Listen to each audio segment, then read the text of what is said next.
Um, Probably cool. He gets 2 introductions. no. Okay, I'm okay. No one help me. I know what I'm doing. Um, Really? Are you sure? yes, I'm sure. Okay, maybe this Are we YouTube. recording?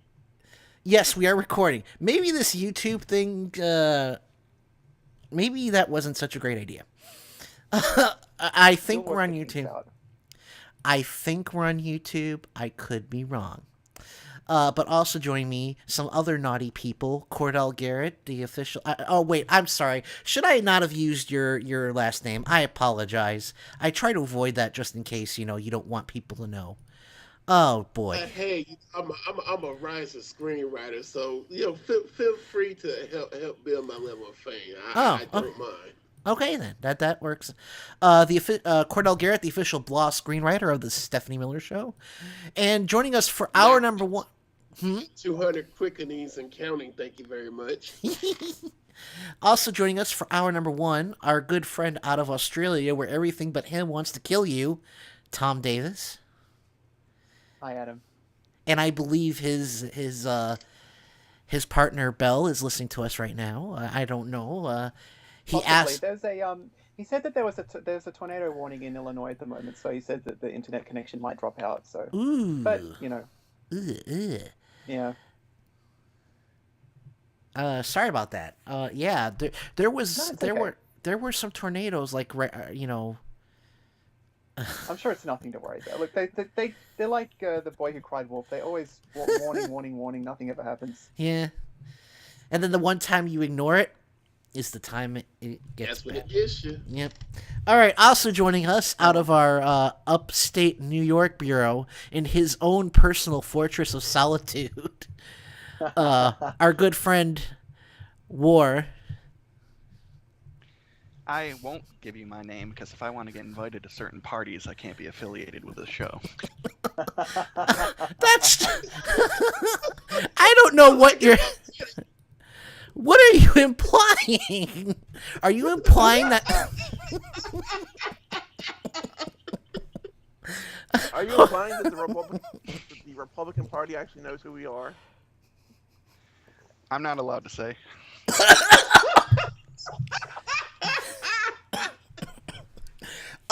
Look.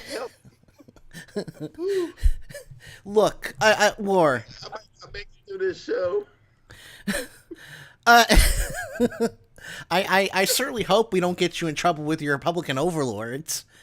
But we will definitely tell them for you that War is not a member of a secret resistance movement meant to destroy the Republican Party from within. That's definitely not a thing. It's not happening.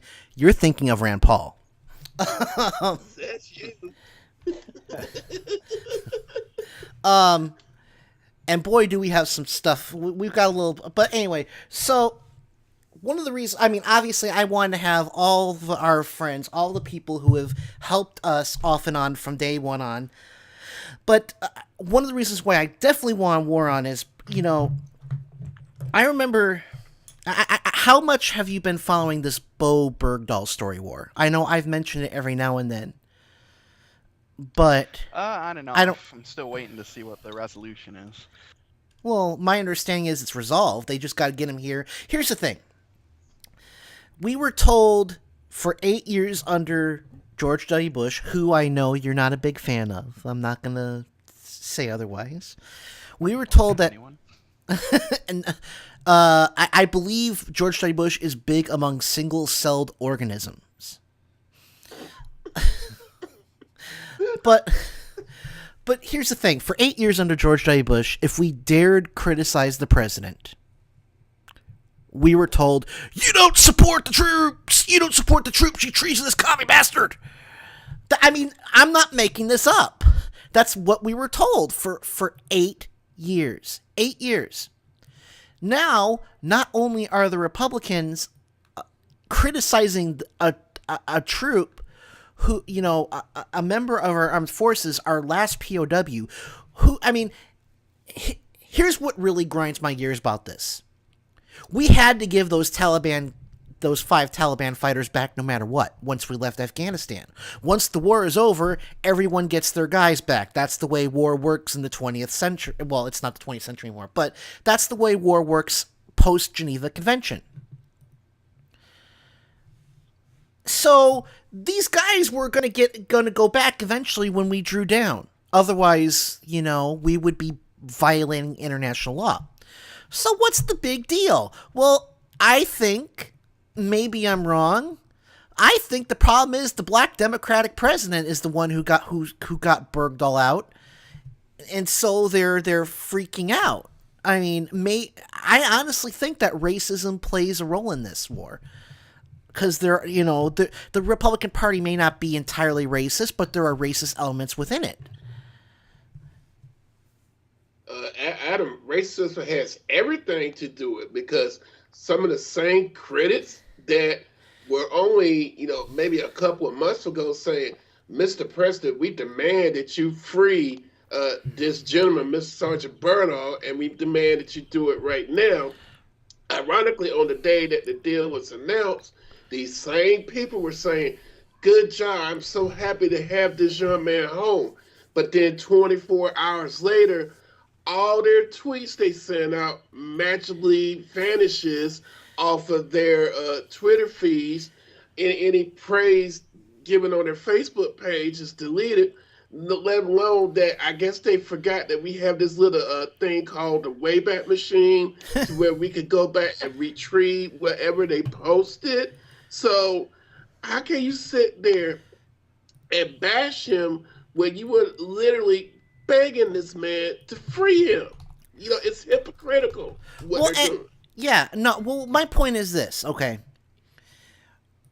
The problem, first of all, I know why John McCain's upset. And that's because he thinks he deserves to be president. And he can't. I used to respect John McCain because he was a smart man. He worked hard to come to common sense, compromise with the Democrats. And he's just gone so bitter since 2008. It's destroyed. It's destroyed any good reputation this man had. And in the case of John McCain, there's also the fact of Citizens United. Yeah, there's that too. Well, so let's remember. Okay, here's a little clip about John McCain, because this kind of helps out, flesh this out. This is John McCain.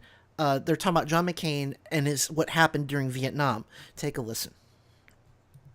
This was supposed to be a feel-good moment. The president wrapping his arms around the parents of Bo Bergdahl and telling the nation that America's only known prisoner of war in Afghanistan was coming home. But now that the details of the deal with the Taliban are coming to light, the backlash from Bergdahl's fellow soldiers and also from Republicans in Congress, well, it's been unflinching. I don't like the deal. I think it's a bad deal. We were never told that there would be an exchange of Sergeant Bergdahl for 5 Taliban. For the president to decide that these 5 hardest of the hardcore should be put in effect, released, but ultimately going to the battlefield in return for Sergeant Bergdahl at this stage, I think it was just wrong. Let's bring in former National Security Council spokesman Ben Chang and editor for the Weekly Standard, William Crystal. Bill, I want to start with you because Senator McCain in February sounded very different when asked by Anderson Cooper about a deal very much like this. Listen to this. So if there was the possibility of some sort of exchange, that's something you would support? I would support, obviously I'd have to know the details, but I would support ways of bringing him home, and if exchange was one of them, I think that would be something I think we should seriously consider. So there are a lot of quotes like that, not just McCain, but Kelly Ayotte and others, people saying we need to bring Bergdahl home, we need to figure out a way to do this. And this was the only way, the Obama administration says, that they could get him home. And the clock is frankly ticking before the war is over.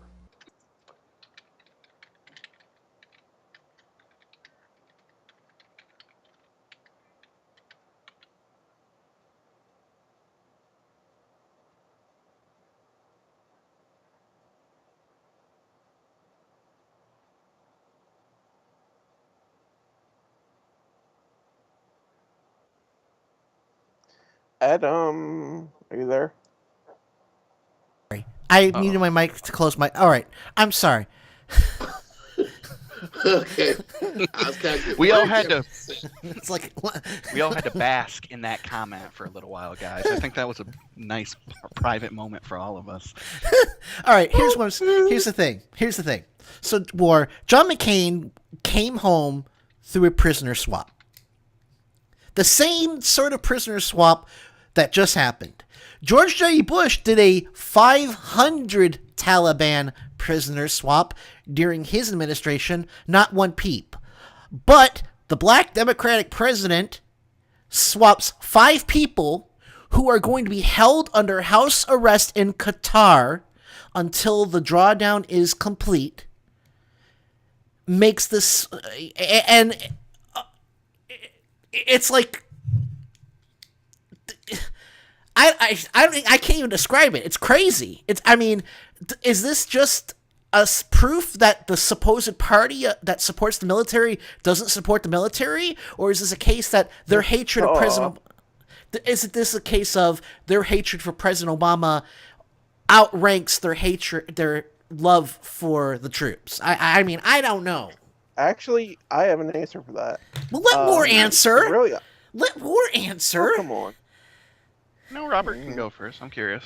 Okay. All right. So I just don't. Here's the real deal. This has nothing to do with any well, kind of it does, but the bigger part of it is that Fox needs content because there's really nothing that they can talk about this week. They can't really talk about the EPA because the polls are against that. The polls are actually, the American people are in favor of doing something about climate change. But in this case, they just need content to pad the the waves, as it were. But there is that element though that there was 2 narratives, and there still really is. If the president didn't bring home Bergdahl, we'd be hearing something about, well, the president is leaving our troops in Afghanistan to rot. We'd be hearing that. Yeah. Well, But yeah. I mean, since he did the hard thing, he brought, suddenly, he's a lawbreaker. Yeah. All right. Now, War. Cordell. I would like to add a possible, and I want to remind everybody that since day one, inauguration night, Mitch McConnell and several members of the GOP leadership met behind closed doors, and they made a pact that night that they were going to do everything that they could in their power to sabotage his presidency. Since that night, they have kept the scandal machine going. And there's one common thread I've been noticing in their scandal machine.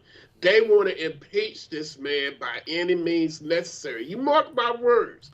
If they do not do it before the elections, God forbid, if they capture the Senate and maintain the House, impeachment is going to drive the news cycle. Mm-hmm. And these fools have not learned from history. I remember when they impeached President Clinton. They had the House in '96. After their little showboat impeachment trial was over, we got the House back, but we had to go through 2 years of hell to get it. Yeah. Well, now, War, here's my question to you. Let's say they did impeach. How are you feeling about a President Joe Biden? I'm super excited. I'd be. This is not something they could certainly they could say something about it, but they'd never have what they needed to impeach. Right. Obama. No, you're right. They would never get the votes to impeach. There's no way they could peel off enough Democrats to pull it off. But, yes. I wish I could be as optimistic as all you, but I just don't have any faith in the Republican Party anymore. It used to be the Republican Party would be willing to compromise, would be willing to reach across the aisle and get things done. But from my perspective, as not only a African American, but as a gay man, I just do not. I just don't have any faith in the democratic process anymore. If you're not a rich person, if you're not a white man, that the Republicans just don't want to do anything for you. And I hate to say this, but I'm just deathly afraid at the future of this country.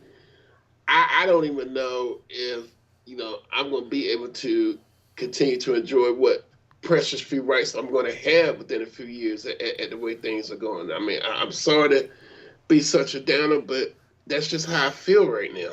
Right? No, I understand. Now, okay. Let's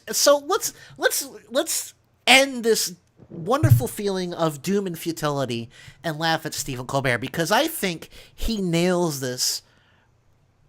He nails this Bergdahl thing. Here's Colbert. It's a great day for America, and I could not be angrier about it. I tried getting angrier, and I couldn't do it because I started getting happy about how angry I was. And it's all because of major news from our war in Afghanistan. First, we're still fighting in Afghanistan. Who knew that thing was still going? It's like the Grey's Anatomy of war. But this weekend, the conflict grabbed headlines. A U.S. soldier captured by the Taliban 5 years ago is free, and he's coming home. Bo Bergdahl, Sergeant, United States Army. The Taliban snatched him while on deployment to eastern Afghanistan in 2009. Today, he is safe and in U.S. military hands. That's right, Afghan veteran Bo Bergdahl is safe unless he needs the VA health system anytime soon. Then it'll be a bit of a wait. But Bergdahl's freedom wasn't free. You see, Obama negotiated Bergdahl's return in exchange for 5 Taliban detainees held at Guantanamo Bay. He can't release these guys. We were this close to charging them with something. And I am not the only one out there who is absolutely adamant about both of his feelings on this. Obviously, we should be happy for the family. They've gotten their loved one back. That's very, very important. The methodology and what we used is very troublesome, negotiating with terrorists. It is cause for celebration when an American is returned home. We negotiated with terrorists. First of all, we are all happy that an American has been returned to his family. This was not the right thing. I mean, it's like war. It's like your party has schizophrenia. Listen here, Adam. We'll put aside everything that you're right. The prisoner of war thing. You need to be supportive. The exchange itself wasn't that bad. The only thing that would even concern me at all in this case is overstepping the bounds about how the deal came about. Without even the only reason that there could be murkiness in it, and normally I'd be willing to say, oh, it's Fox News being Fox News, but I've seen Democratic senators come out against how this was handled in the very beginning, not notifying Congress properly about how this was going down. Well, okay, here's the thing, though. He did notify them 30 days before about the deal. They knew about this back in, as far as I know, John McCain knew about this as early as February. These negotiations have been going on for a year and a half, since 2011, I believe. I'm sorry. I think they knew these negotiations were going on. I don't think that law was broken. But I'm not a lawyer. If that's the case, let Moore finish. If that's the case, why would Democrats come out against it at all? Why wouldn't they stand behind it? Because a Democrat hears Bill O'Reilly and their testicles retract into their stomach cavity. That's why. Democrats are spineless cowards. That's why. And I would add on top of that, explain how come you had the majority of the Republican Party badgering the president to release this man, but the moment he does, Obama derangement syndrome kicks in, and all of a sudden we got to go out and bash it because it's going to get us ratings and it's going to energize our base. Explain that. Every single time there's a freaking issue, the Republican Party has to come out and display how much they can't stand this person. It's getting sickening, and I'm about had it with this particular party. And even if you feel that he broke a law, you don't have to talk about impeachment right away. You say, okay, we're going to have some hearings. We're going to see, we're going to examine the issue. And maybe if he didn't break a crime and maybe if it looks really bad, you start investigations. I mean, but to talk about impeachment, I'm telling you, Cordell is right. This is classic Obama derangement syndrome. Anyone? Bueller? No, you sound about right. All right, so let me real quick whip up a break because it's time. I completely lost track of that trap. It's a trap. Remember my trap card, Adam's memory. Oh my God, I don't have what's a memory? Ward, do you have one of those? What? No. Be careful with laser pointers around this man.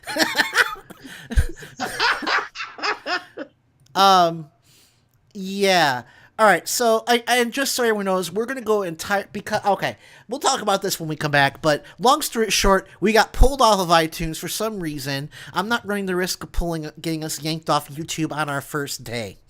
So we're going to go to entirely, I sound like a teenage boy, entirely artist-approved music, and bumpers. And that's about it, because, like I said, I'm not, we'll talk about that when we get back. But anyway, we'll be right back after this on Mic Check with me. Hold on, I got to go through this. Me, Rob, Ward, Cordell, and Tom. There, I got it all. We'll be right back after this.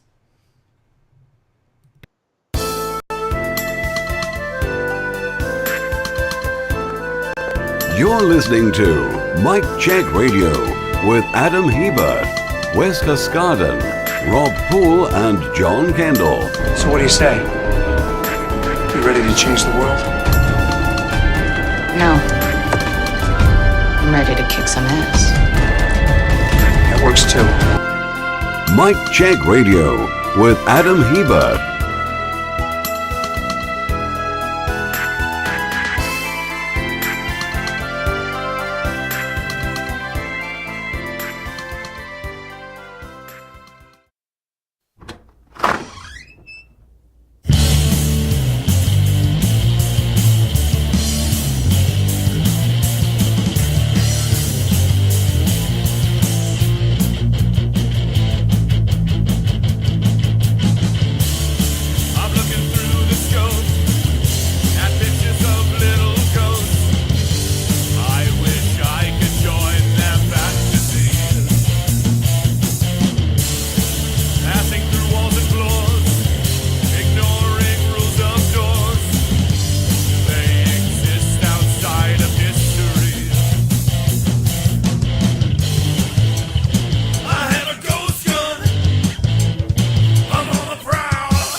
Hi, this is Kenny Pick from Turn Up the Night. Here are some of the hijinks you can expect from my show. That right-wing Republican from Texas was only helping Dennis because he thought Dennis would be easier for Joe the plumber to beat than Ken. Yeah, I mean, seriously, a pet rock would have been better candidate than Joe the plumber. I think he might actually have been a pet rock before he was a non-plumber. So, but he was a union pet rock, never mind. Turn Up the Night with Kenny Pick, streaming live every Tuesday and Friday from 7 to 10 p.m. Eastern at Radio or Not, Talk Radio 1, Progressive Blend Radio, and KennyPick.com. Unfiltered truth, news, and opinion. Filter-free radio with Jacob Dean and Skeptical Scott. Live every Monday, 7 to 9 p.m. Eastern. Radio or Not, and filterfreeradio.com. I'm not claiming to have any answers, let alone the answer, or a answer, or a logical answer. I don't even know my name. Heck, I don't even know where I live. That's the one. But the point is just starting the conversation is where it starts. You just simply start talking about it, and then you start thinking about it, and then we're thinking about something that could bring about a real solution or a real change to really benefit a whole bunch of people, rather than a reality TV show that is as relevant as gossip on the Jersey Shore. It's garbage. Force critical thought on people. I want to look at things how they really are and talk about things how they really are, and maybe we can really solve some really serious problems with real solutions. Filter-free radio, Monday, 7 to 9 p.m. Eastern. Radio or Not, and filterfreeradio.com.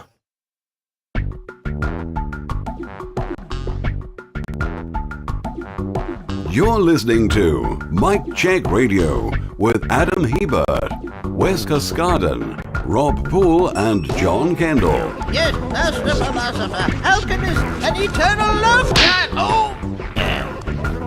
Enough of that. We don't have time for your long-winded self-introductions. Mike Check Radio with Adam Hebert.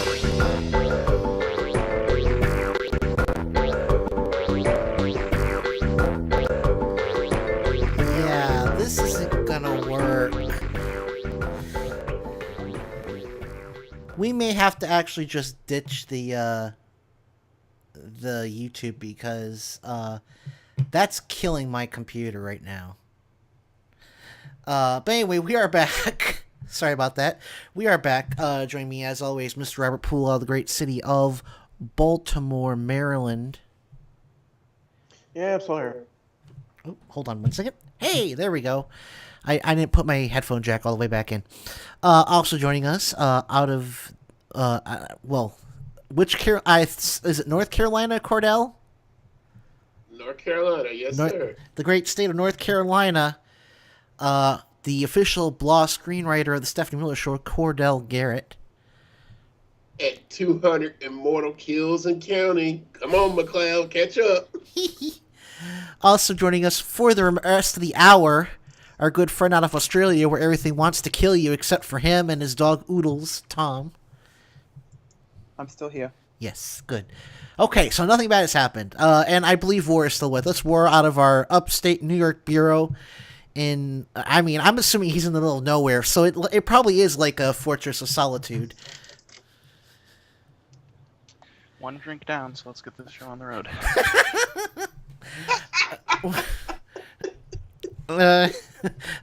He must be hitting the vodka pretty hard tonight. Anyway, I also we'll talk more about Bo Bergdahl with Kim, who are an awesome new station manager, who will be joining us sometime, not sometime, next hour for the whole hour. And of course, Tom and War, if something happens and someone can't show up, you are both more than welcome to come back if you're interested. I promise we don't bite, we only nibble.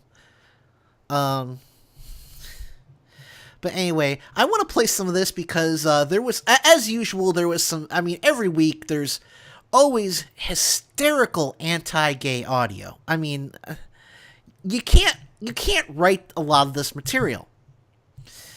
And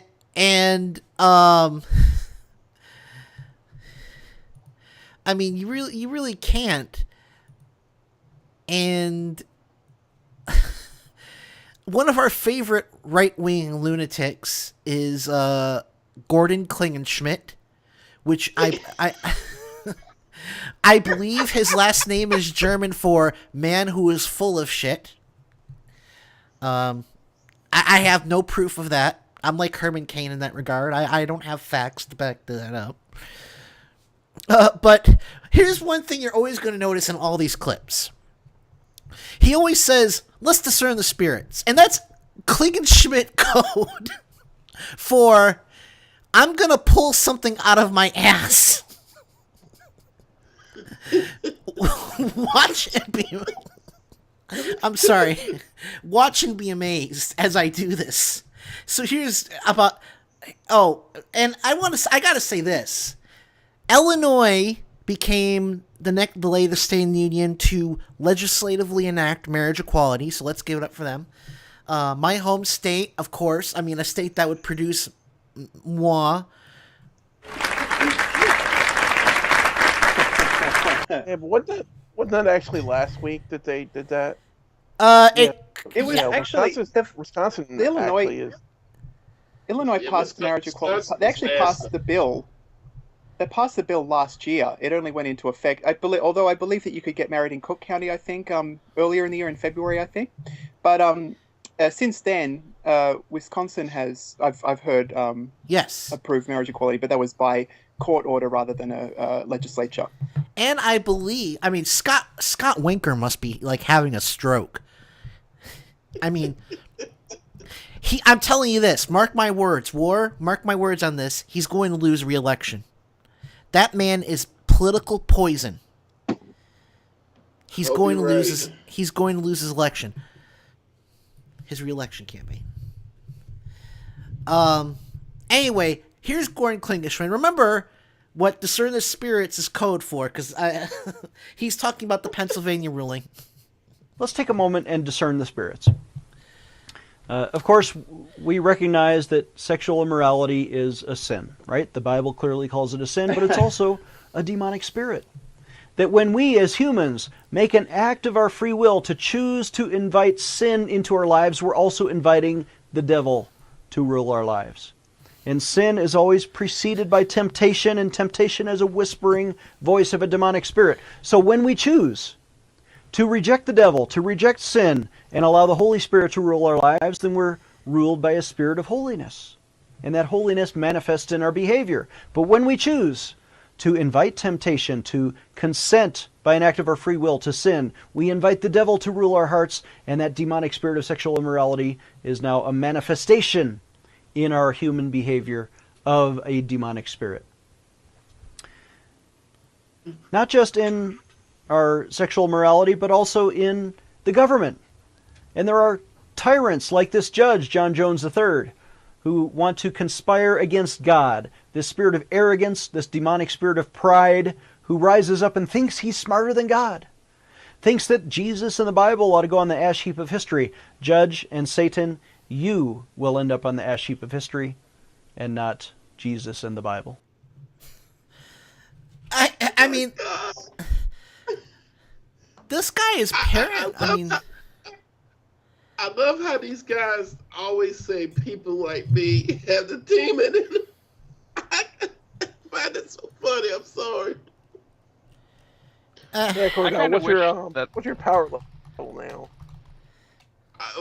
I'm still trying to figure out this agenda they say that we have. Nobody's told me what that is yet. Well, War had something to say. War, do you know what the gay agenda is? Because I don't know. I kind of wish the world really did work the way that these people claim it does. I feel like it would be more whimsical to have just, oh God, a demon, and then you're just possessed and you're just evil for the rest of it. It would be more interesting. Well, War, there is a downside to that. Can you imagine a more evil me? No. I can't picture you evil. I'm sorry. Just, I will say this though. I cannot picture evil. And look, I'm an up-and-coming screenwriter. I have a mad imagination. I can dream up some crazy crap. But Adam, evil? Well, for all we know, there could be a mirror version of me with a very stylish goatee. Yeah, he'd be the good one. All right. Now, okay, I want to get to this because I love Peter LaBarbera. Okay, I don't know if you've been on the show, we talk about this guy, and if you have, I apologize because we're going to rehash this. Peter LaBarbera is an anti-gay bigot who, by his own admission, maintains an extensive collection of gay porn for research purposes.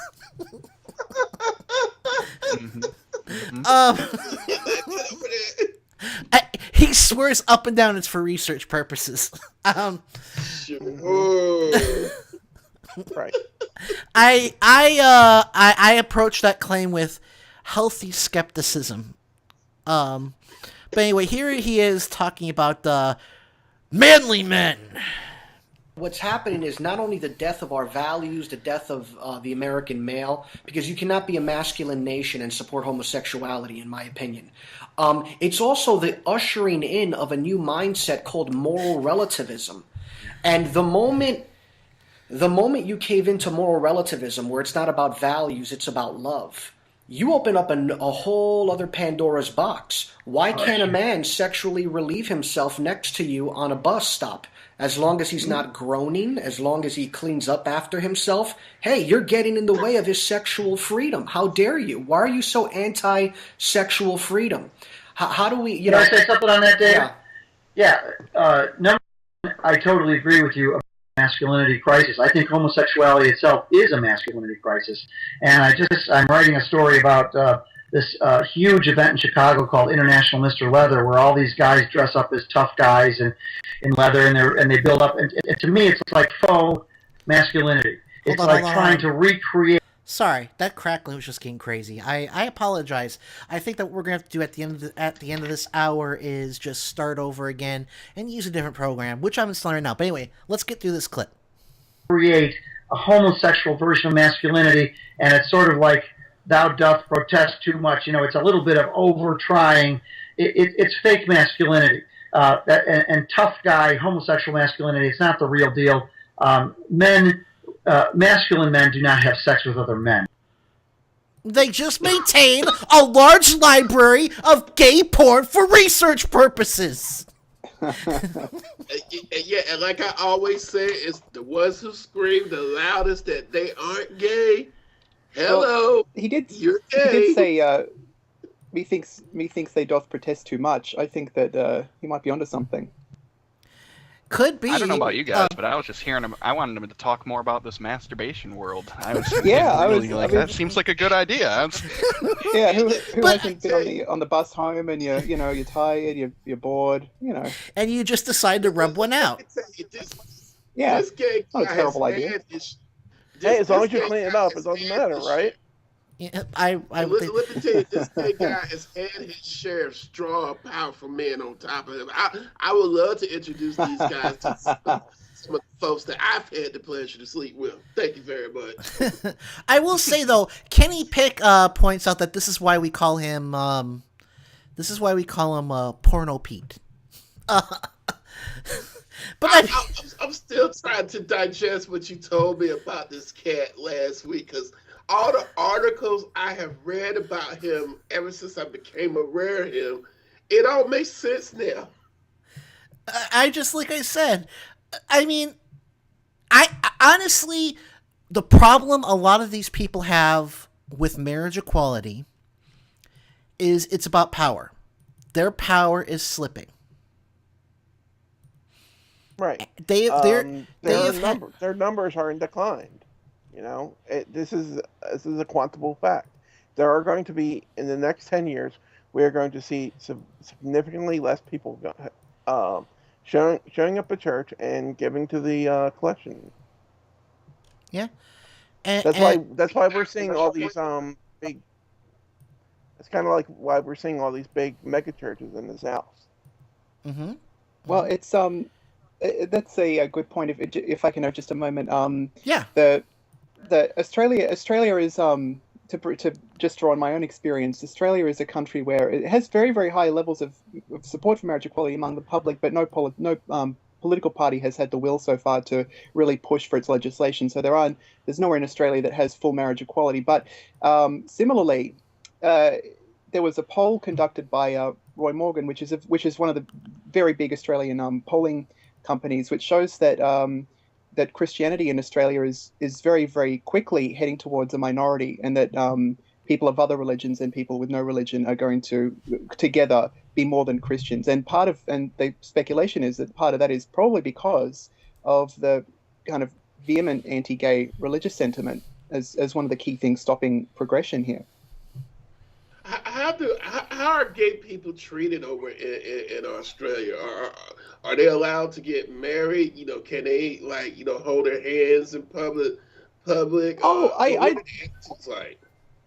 Australia is it's an odd country because it's much less polarized than America is. America is a country where you've got people shit on America, but America, you have to remember that Massachusetts was one of the first jurisdictions in the entire planet that had marriage equality. And there have been some very, very progressive people, progressive politicians, progressive states in America that have marriage equality. And by contrast, you've got some states in the South, particularly, and some in the Midwest that are vehemently anti-gay, that have a real agenda against wanting to kind of honor and recognize gay people. Australia is much more mediocre in terms of they're not great either way. They're not really terrible. They're not great. I mean, as a gay person in Australia, I've experienced very little kind of discrimination in terms of like walking around with my partner and that kind of thing. But Australia does lag behind in terms of relationship recognition. In Australia, marriage is a federal power, so only the federal government can allow same-sex marriage. But most of the states have civil union laws, and those that don't have civil unions do recognize cohabiting gay couple, like domestic partners, as equivalent to married couples. So Australia's okay, but it's not as good as America. So you don't get bashed or anything or attacked like most of us do over here in the States? Well, no, that's not. I have had an incident where I was threatened because I was gay, but that was fortunately it's only one time that's ever happened. There is some anti-gay violence in Australia, but it's it would be remarkable if it happened more than once or twice a year documented in the whole country. So it's not great, but it's not terrible. Yeah, well, interesting. And like I said, I don't get it myself, and I mean, I've shared the story before, but my mom seems to think I'm some sort of anti-gay bigot. She also thought I once denied the Holocaust. I don't know where she gets that shit from. But it's like, I said, Mom, I'm not Dad. Where are you getting this from? I get annoyed when my mum thinks that I don't like certain foods that I like. I'd be kind of really miffed if she thought I was a Holocaust denier. Well, I told her, I said, I don't watch Fox News. That's your husband. I don't rot my brain. I mean, but no, That's what you get for naming your. That's what you get for naming your pet cat Hitler, Adam. No, did you really do that? No, I didn't do it. The dog's name is Whizzer. I didn't do that. Oh I'm sorry. No, it's fine. I'm not offended. I'm just saying that the dog's name is Whizzer.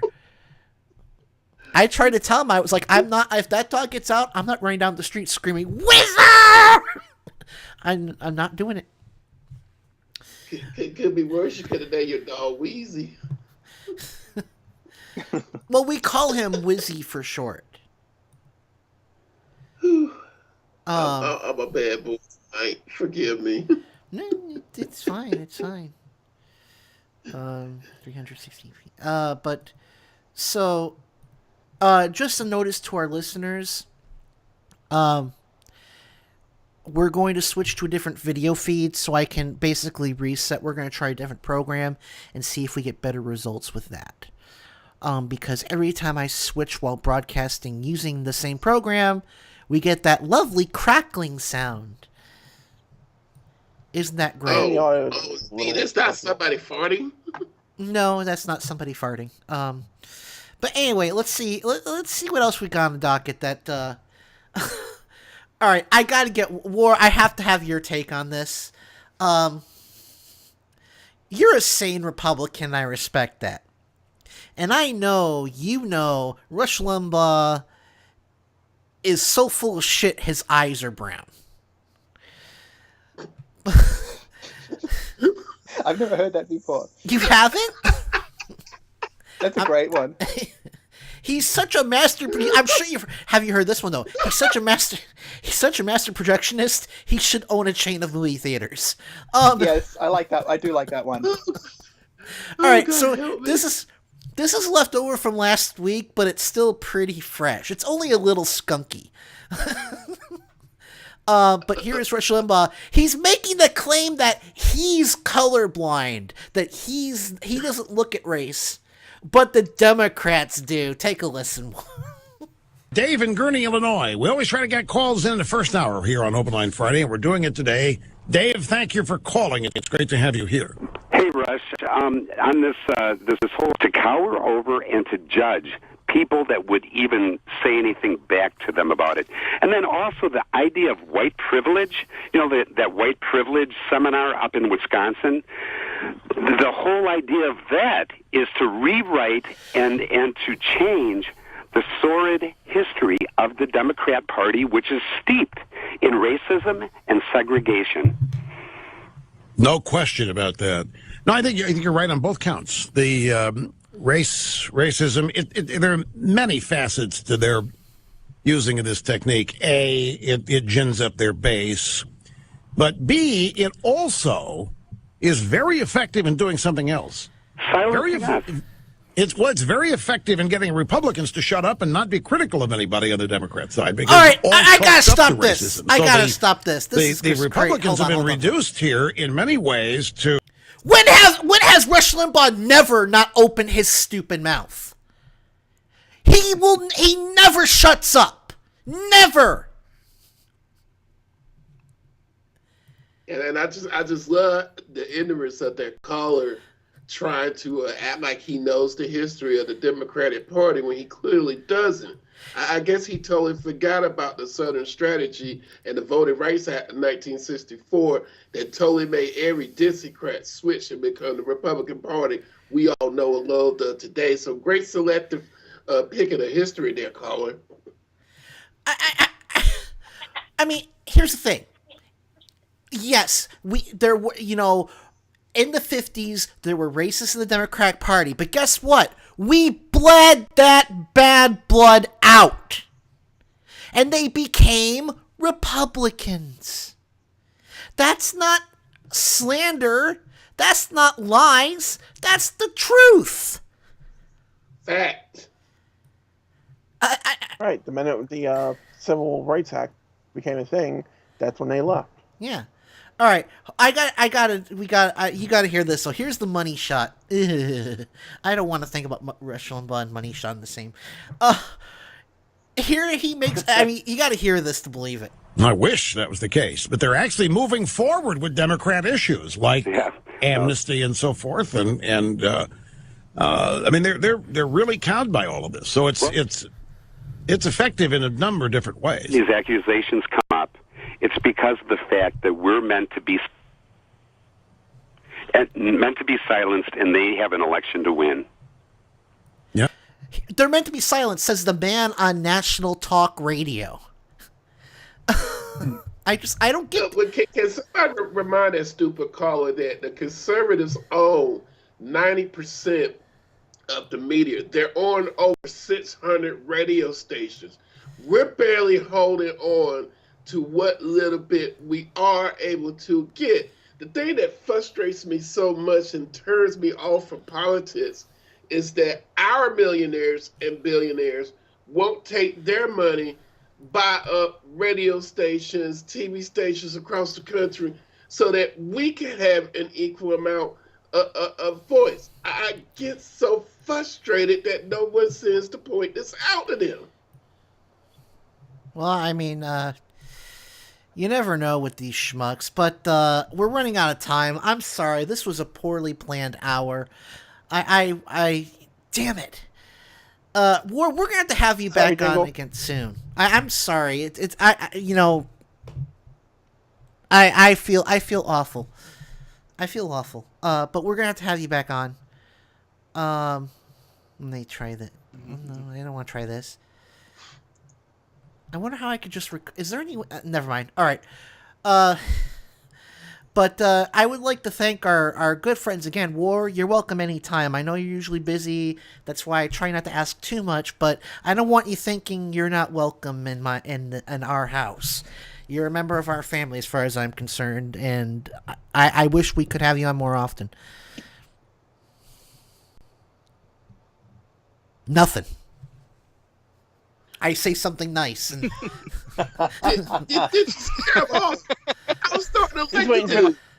He's waiting for the sorry jingle. You want the sorry jingle? I was waiting for it to come around. Where's the insult at the end of the heartwarming? There's no insult. But I will give Rob the sorry jingle, just because. Sorry. Go through. Sorry. I'm sorry. I'm sorry. So sorry. The game of sorry. Please accept my apology. I'm sorry. All right, there we go. Oh my God. I got nothing. But no, War, I am serious. I know you're busy. That's why I don't ask super often. But you are welcome here anytime you like, and I'll try and get in the habit of asking you more often if you seem like you're bored and you got nothing else to do. Sure. All right. But anyway, Tom, if someone doesn't Tom or War, if someone doesn't show up for the next 2 hours, when they're supposed to, are you interested in maybe being called back? Because we do have some Neil deGrasse Tyson stuff later, some excellent nerd news. That sounds nice, Adam, but I want to spend the evening with my partner. That's perfectly understandable. Otherwise, I would. It's a shame because it's, and again, I know that whatever you say about War, you say to me too.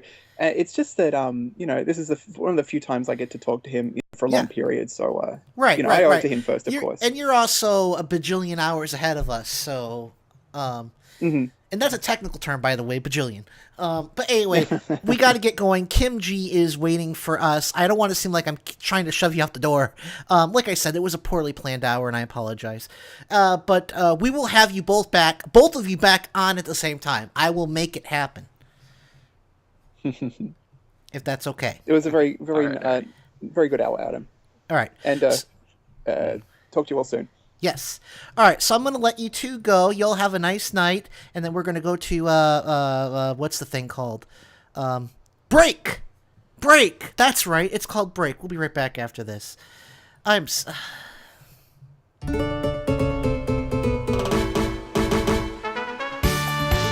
You're listening to Mike Check Radio with Adam Hebert, Wes Cascaden, Rob Poole, and John Kendall. What an ass! He was grinning like an idiot the entire time. What's wrong with that guy? Mike Check Radio with Adam Hebert.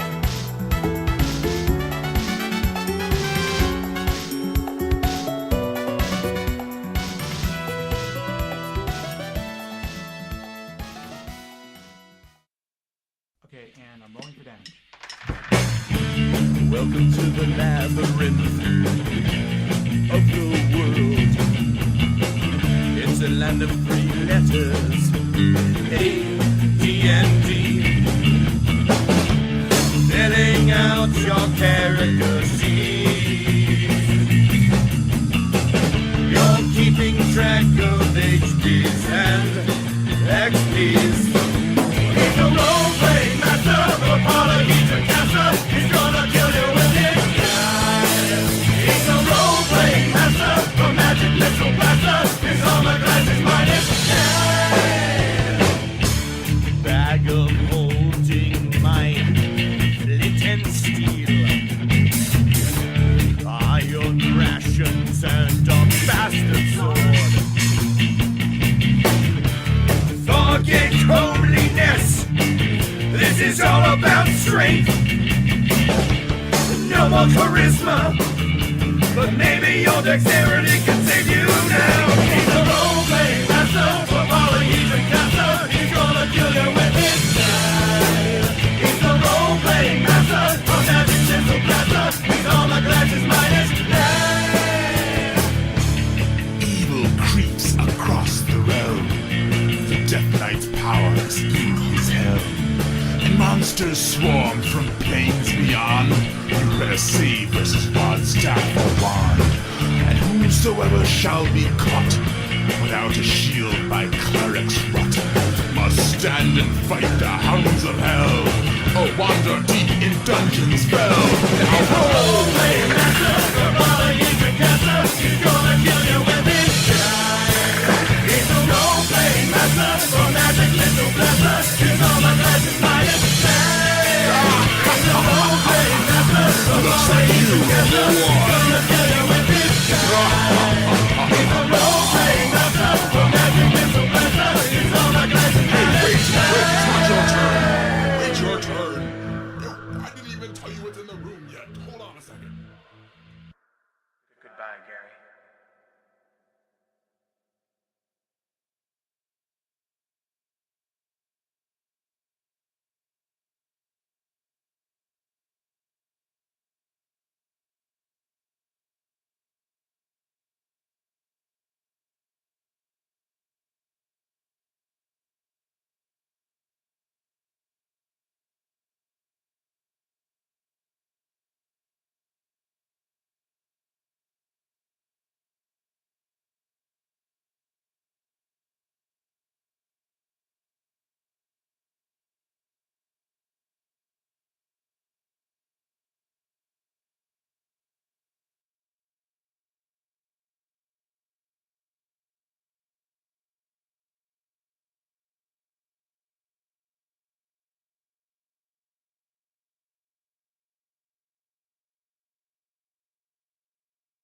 Attention, people of Earth. What's going on Attention, there? people of Earth.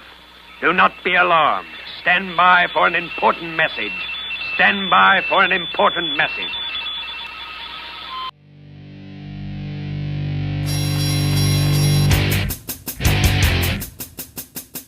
And now, Mike Check Radio with Adam Hebert.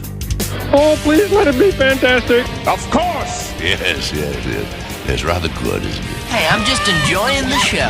Inconceivable! I can't take it anymore! There's no need for that attitude. Don't make me go to the larder and unseal a tin of whoop ass. We came, we saw, we kicked its ass. How freaking cool is that shit?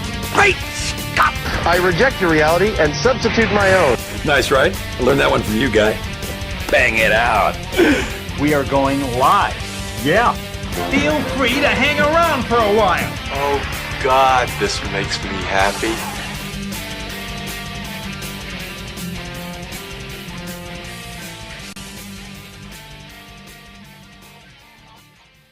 Live on your computer machine. A man with breathtaking anger management issues. It's Adam Hebert with Mike Check Radio. Back, and I just want to point this out real quick that one of the things I did this week was I to give them a new feel. I updated our old opening and I added some stuff to it, especially so what we're going to do is I've got 3 different versions and we're going to decide towards the end of the show which of the 3 versions is going to be our 2014 opening. And you've heard, and all 3 of them have the, people of Earth, your that part's staying. But at the end of them, each has something different. So think about that as you hear them so we can decide later. But anyway, let's get Kim, our new awesome station manager, Kim G, on the line. Joining us, as always, Mr. Robert Poole out of the great city of Baltimore, Maryland. Hello.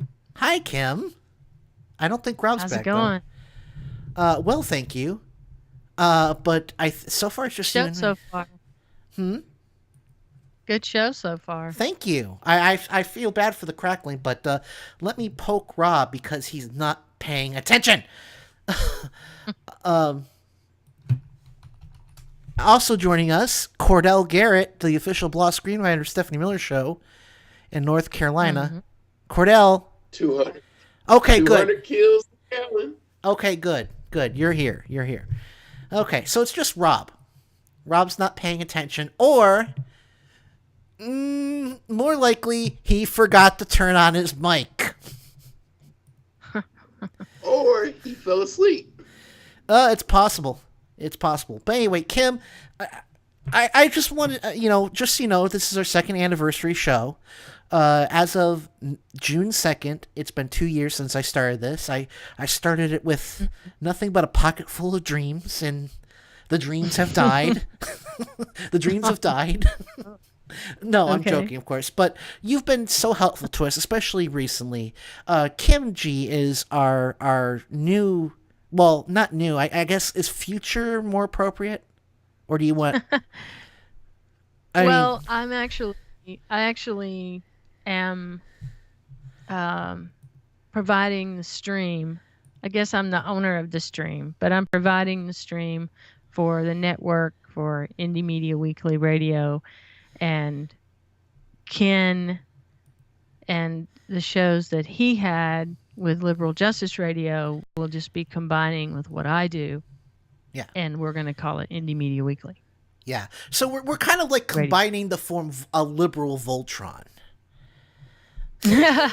Yeah, and it's great because I was going to bump the stream anyway and get my own station, and I was going to do it anyway.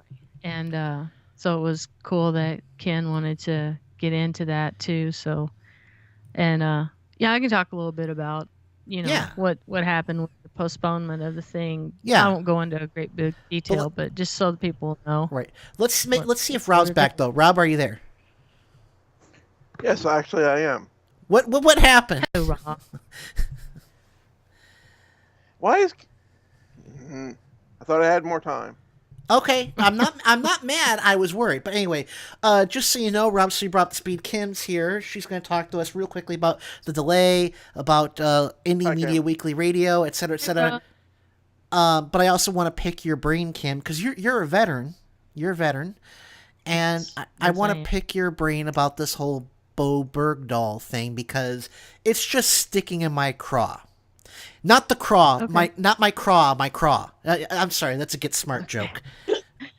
I'm a huge fan of Get Smart. That's an image. I'm a huge. If you haven't known me for long, you don't know. I am a huge fan of Get Smart. I worship at the altar of Don Adams. I watched it first run when I was a kid. It was one of my favorite shows. It was good. But anyway, so Kim, we were originally supposed to launch last night.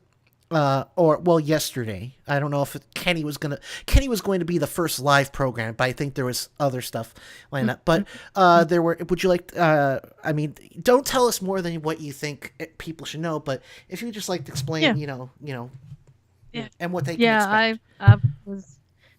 I used to work in IT. I know how to give the summary.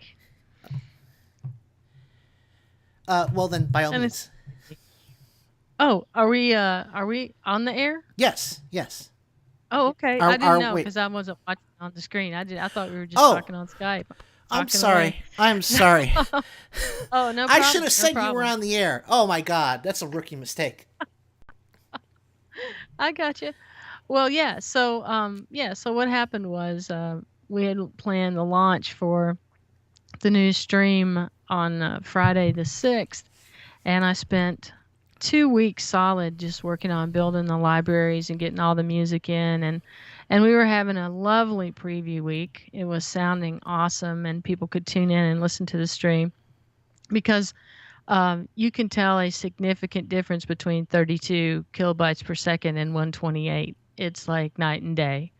And being able to listen to my music library on the internet at that quality in my headphones was just the most awesome thing ever. Mm-hmm. And the shows we ran, I was running Toke Signals at 4:20 in the afternoon. That'll be Steve's slot. 4:20, you get it.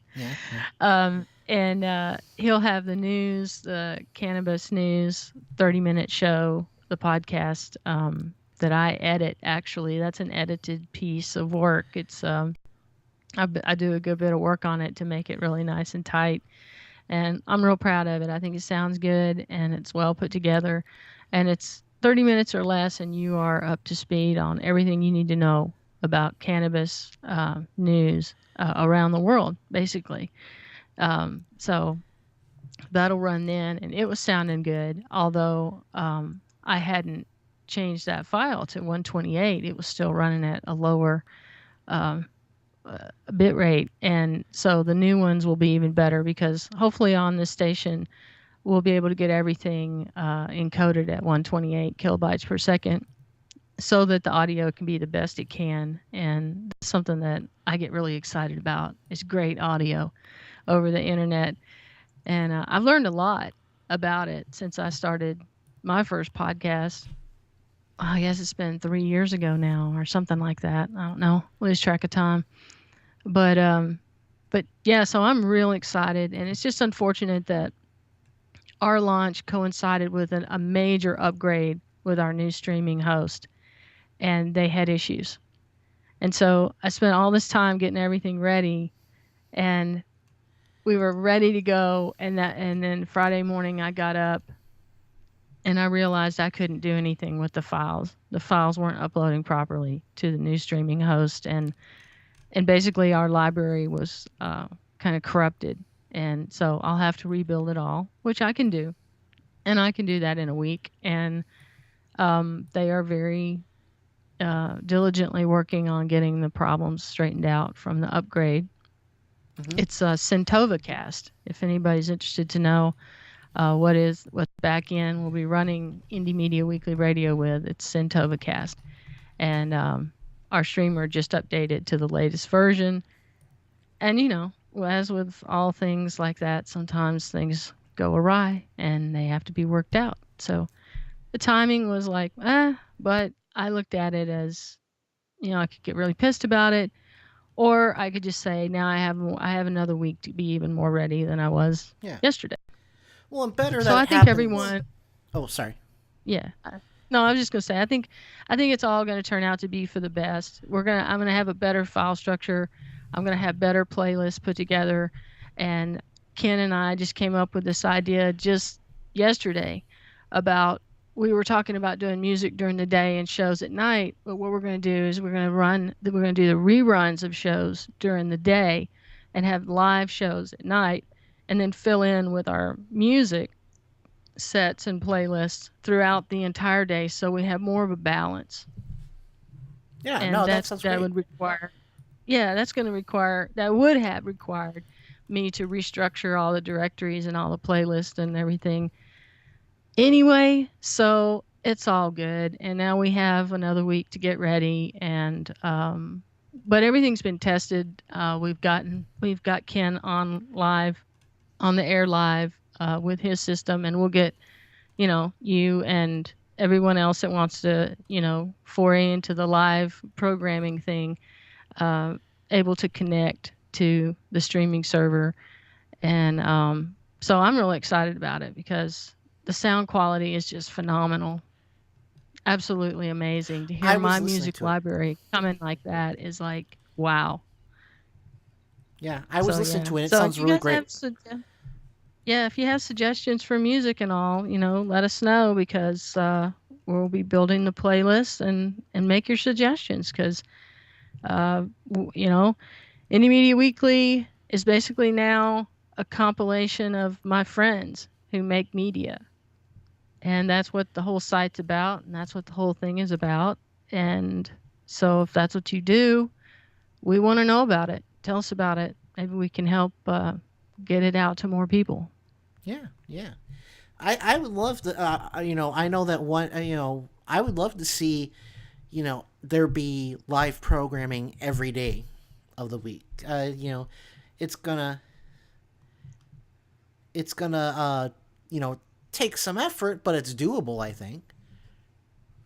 Yeah, I think for right now, what my personal goal is we get all the kinks worked out with the mix that we have right now live to rerun to pre-recorded material that will also, because Blue Sky Highway, that show is one that I'll be able to get from them ahead of time and be able to simulcast when they do their live show. We can also simulcast on Indie Media Weekly Radio, and they do their show on Blog Talk Radio, and they'll be able to get a better sound quality,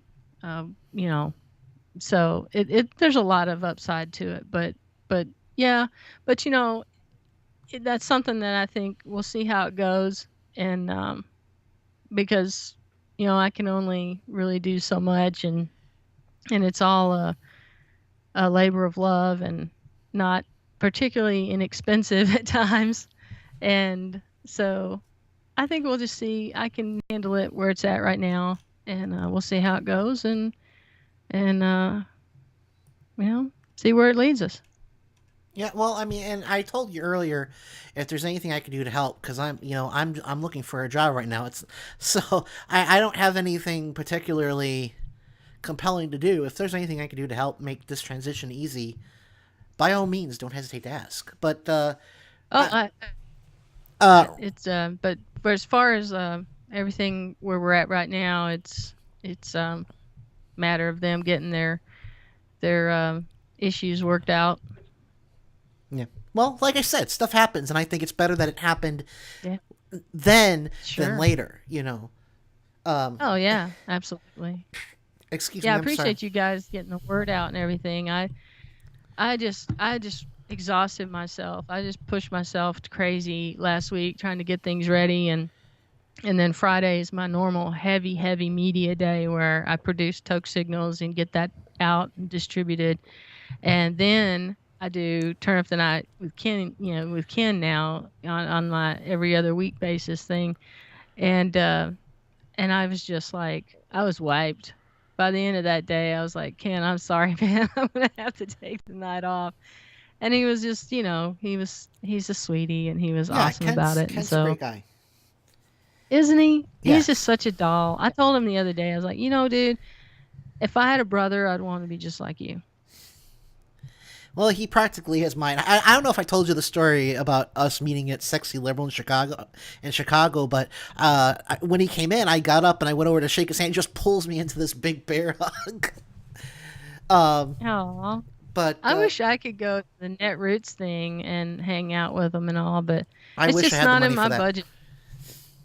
Just not in my budget, so just gonna have to be there in spirit, and I know they're gonna have a blast, and that's awesome. Maybe one day. Yeah, I'm kind of looking at next week, not next week, next year. I'm sorry, but anyway, so I'm looking forward to the launch. So it looks like we're launching on Friday, June. Let me look at my calendar. Friday, June 13th, or is it going to be sooner? Yeah, next Friday. Oh, wait, whatever next Friday. day that is, next Friday. Yes. Yeah, well, I'll be working on it. If they get things fixed in the next few days, then the stream will be back up and back in preview mode. And I'll let people know once that happens, and you can check in and check it out and see all the ways that you can listen. And that's another thing I've got to do is I've got to build a page to let everybody know about that. So I've just got a long to-do list, but I'm basically taking the rest of the weekend off this weekend, though, after you guys. Well, I'm glad that we're like, we're the last big thing you're doing this weekend. Yay! You are. That makes and me feel I'm special. I'm really proud, man. I'm proud of you and all your co-hosts about making it 2 years in podcasting, because that's quite an achievement. I think it is. Yep. It wasn't always obvious that it was going to make it to 2 years. And if it makes it to 3, I'll be impressed. Oh, come on. Have some faith in your fearless leader, Rob. Yeah. Look, I may have breath. How do I respond to that? I might have breathtaking anger management issues, but damn it, I also am stubborn as a mule. Luckily, he has me around, so I can like talk him away from the No, he doesn't just And pull me from. that's truly, Rob. Rob, that is a public service. You are doing us all a public service and saving Adam from himself when you do that. So I applaud your efforts. Okay, that's got to be a promo. I'm sorry, that's hysterical. No, Rob doesn't just talk me down; he tackles me off. Well, you're a lucky boy. You are a lucky boy then to have a friend that would tackle you to keep you from going off the deep end. That's Well, excellent. Rob and I go Rob. way back to when I was an unholy terror with the returners. That is a true friend. Don't ever lose him. He's a true friend. Yeah, because sometimes though it gets tempting. Just one swift kick and I could take care of him, end him. I could end it. But anyway, so we're almost to our next break, but I want to get started on this because, like I said, this is sticking in my craw, Kim. This whole Bo Bergdahl thing, I don't get it. Look, the fact of the matter is that we were going to have to give back these Taliban. No matter what, that's the way war works. Not War the person who just left last hour, but in after the Geneva Conventions, after your war is over, everyone gets their guys back, right? So is this? Maybe I'm wrong, but I'm thinking this is a pretty clear-cut case of classic Obama derangement syndrome. Well, it's not just. Go ahead.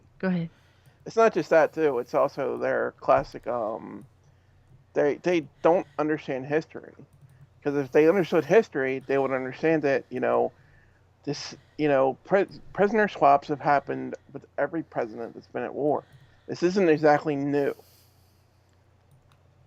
Yeah, and here's something else new I just found out.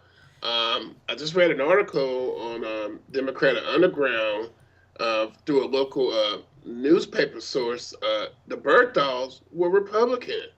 So the thing that is blowing my mind away in this whole story is they're throwing their own under the bus. And when I read that article, my first thought was, okay, you're seeing now how your party treats the military families. My question is, are you going to continue to remain in that party, or are you going to leave the party? I suspect they're going to leave the party.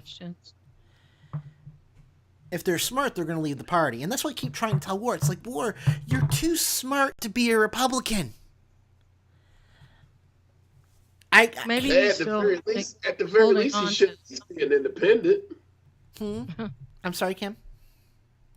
I was just going to say, maybe he's holding on to an idea that no longer exists, which I think a lot of folks do. That's just human nature. But no, I mean, this POW guy, I don't know what his story is. I don't know. But I do know one thing for sure, and that is that the people who run the Republican Party don't give a damn about any of those middle class, lower class, minority soldiers out there that are filling the ranks, that are cannon fodder for their wars, for profit and empire. Those people are dying for them. And I know they don't care. I know they don't, because they don't do anything to show that they do. It's always anti. They want money for the military, but only to buy weapons so that they can do, weapons purchases from their friends. I mean, that's all. That there's just no patriotism about this at all. It's all just naked power and greed, and they don't care about the troops. And I don't even speculate about it. I don't ask the question, why don't they do it? Well, I think there are a lot of reasons why, and a lot of them are really obvious, and it's time we just accepted it. That's just who they are. They're telling us who they are, and we should listen. And so I don't know about the soldier guy, but I do know that he is an opportunity for them to divide people, to scare people, and to give the people that are weak in their tools someone to hate. Another raw meat for their whatever they are. The monsters out there that just believe whatever you feed them. It's repulsive. Yeah. And it's a shame. And so those are my thoughts on Bergdahl. I mean, yeah, I'm a veteran, but that really doesn't, this whole veteran thing, I don't know. Well, I mean, military is like a job. It's like Yeah. a job, and then some worse than others. But the whole patriotism thing, I don't know. I'm just kind of over that. This is one planet and one world, and we are one family of humanity. It's a small world now. We don't get to stake out all these places, and this is mine. I think that's ridiculous at this point to think that we're going to survive that way. So it's a bigger picture. They're just using this guy, no matter what he did or didn't do. They're using him, and that's the point. Yeah. Well, okay, so I agree with you. I mean, and I mean, you don't have to be military to have an opinion. It's just I know that shapes certain people's worldviews. I mean, I'm an Army brat. My father entered the military when I was 5. I've dealt with this, with this stuff as long as my memory goes back. My grandfather served in World War II.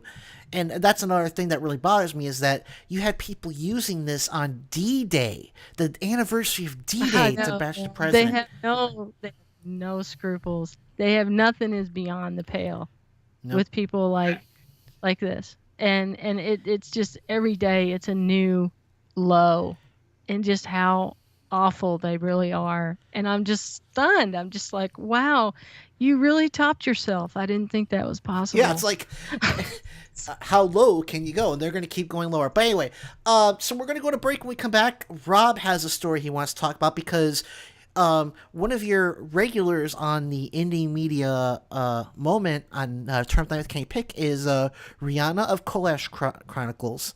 And Rob wants to go over something about the real war on coal. He sent me this and he was like, you got to have this. I was like, yes, Captain. So, and that wasn't sarcasm. If Rob asks for something, I usually take it seriously. So we're going to go break and then we'll come back with some audio from Chris Hayes. We'll be right back after this.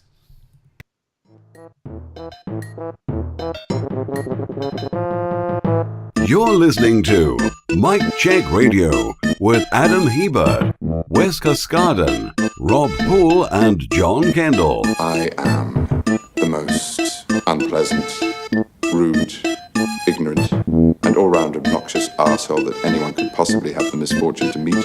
Mike Check Radio with Adam Hebert.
Hi, friends. This is Tom Hartman. This is Stephanie Miller. Hey, this is Hal Sparks. I'm Brad Friedman. I approve of Nicole Sandler's RadioOrNot.com. Radio or Not. Radio or Not. RadioOrNot.com. RadioOrNot.com. RadioOrNot.com. RadioOrNot.com.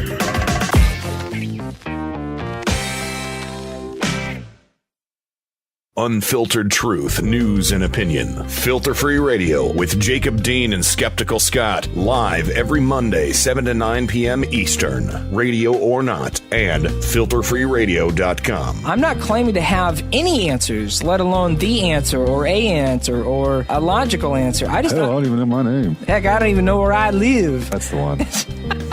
But the point is just starting the conversation is where it starts. You just simply start talking about it, and then you start thinking about it, and then we're thinking about something that could bring about a real solution or a real change to really benefit a whole bunch of people, rather than a reality TV show that is as relevant as gossip on the Jersey Shore. It's garbage. Force critical thought on people. I want to look at things how they really are and talk about things how they really are, and maybe we can really solve some really serious problems with real solutions. Filter-free radio, Monday, 7 to 9 p.m. Eastern. Radio or Not. And filterfreeradio.com.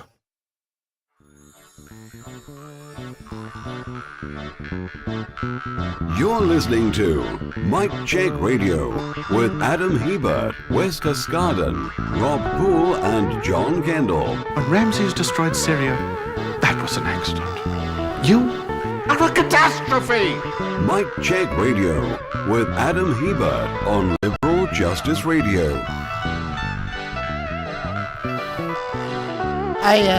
Oh wait, it's a bit too. I wonder how often Rob says that about me when I'm not listening. He's a catastrophe! But anyway, we are back, and joining me as always, Mr. Robert Poole out of Baltimore, Maryland. Yeah, you are a walking natural disaster. Yes. Also joining us, the official Blah screenwriter Stephanie Miller show out of the great state of North Carolina, Mr. Cordell Garrett. Also known as the Red Ranger. Also known as the Red Ranger, yes. I don't know, but have you... well, we could talk about that later on during Nerd Talk, but also joining us is the new boss, not same as the old boss, Kim G, who is basically, like I said, where she's going to be hosting us sometime in the foreseeable future. Yeah, well, I don't know if you really call me the boss, but I'm just trying to bring great indie media to more people. That's my mission in life, and that's what we're doing, and it's just a nice collaboration, and it's wonderful to work with Ken and getting this done, because we have so much fun doing that Late Night Social Club music show, and I just couldn't wait. I couldn't wait to get that stream up there, so that when we do that show, our audio will be so much better, and the music will be amazing. Y'all gonna be wanting to turn it all the way up and jam out. So I'm excited about it. And I think it's going to be awesome. I will say that if I can ever get a tutorial on how to do, well, I think I won't need one, but I mean, I definitely would be open to doing, maybe teaming up with Rob and doing a video game music special or something like that. I don't know.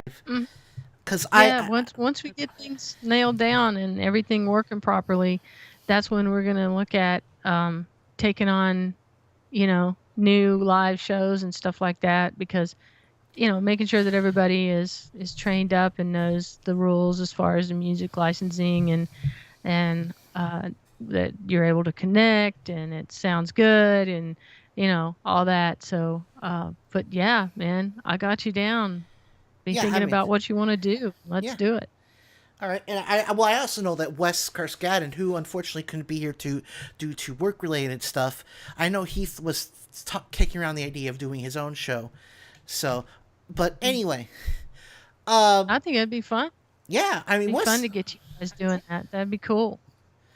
So, what do you think, Rob? Video game music special sometime? Yeah, let's go for it. All right. You heard it here first. We'll keep you posted. All right. So here is Rob really wanted to hear this, and I'm like I said. Usually when Rob specifically requests some audio, I do it because Rob has been good to me. I don't do it that often, but in this case, this week, to set this up, thank you. The EPA announced new rules for power plants, and of course, the right wing is freaking out. And this clip in particular, the first one, goes into something that a lot of people aren't really talking about, which is, who's really waging this so-called war, and I'm using quotation marks that you can't see, on, the coal states, like Kentucky and Montana. So, roll the clip, Maestro. Yes, sir. As you watch this unfold, this is really important. Just keep in mind, the coal industry is not the same thing as the actual Americans who live in states that extract coal. And don't let the industry and its proponents try to confuse one for the other. For instance, in Kentucky, more people work in the auto industry than in mining. In West Virginia, they've lost half their coal industry jobs over the past 3 decades, and that's before these regulations were even proposed. Relatively speaking, very few people in this country are employed by the coal industry. The ones that do should be taken care of if their jobs disappeared. We can afford to do it because, in the grand scheme of things, there are actually so few of them. Meanwhile, more than 10,000 coal miners died of black lung disease over a 10-year period. 670,000 coal-related cases of heart failure are diagnosed every year. And that doesn't even begin to account for all the miners who age prematurely and lose years off their lives thanks to coal. Coal executives make a lot of money, and they spend a lot of money manipulating public opinion and manipulating the elected representatives of coal states to make everyone think the war on coal is being waged on the hard-working miner with a headlamp and the black and white image of our collective imagination. In fact, it is that same industry that has been and continues to wage war on them. That's brilliant. Yeah. And it's true. I mean, and these. Yeah. We gotta stop. I mean, Kim, I don't know if you've been watching Cosmos with Neil deGrasse Tyson, but I mean, there's only one episode left in the episode from last week. I mean, he lays it out pretty. I mean, it's pretty clear cut. It's us. It's us. We're dumping all this CO2 in the air, and guess what? There's not going to be anyone employed in the coal industry if we're all dead. Yeah, but that doesn't matter. See, people in coal mines are viewed much the same as soldiers on the battlefield. I was going to make that point. They're expendable. Yep. They're just a slight cost of doing business, and very slight at that. Yeah. Because their lives aren't worth anything. Their bodies, now you can put an investment value on that, how much you can get out of them over their useful period. And that's exactly how they're looked at. I guarantee you that. But yes, that's part of why this is so insidious and so evil, is because these people will lie about it to the rest of the country, hoping that we're all just too stupid to even take a closer look, and that we'll buy the old stereotypes. We've got all of those archetypes. We got John Wayne in Iwo Jima. That's our soldier image. We've got all these images about things, and the cowboy, and all of these things that people just, I don't know. We go about our daily lives, and we don't really understand that that's not. This stuff's being used against us. But I live here in coal country in Asheville, North Carolina, so I know what mountaintop removal looks like.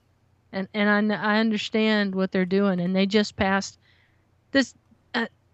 I'm speechless about the fracking bill that McCrory and his corporate overlords came together and crafted and passed through our corrupt fascist legislature.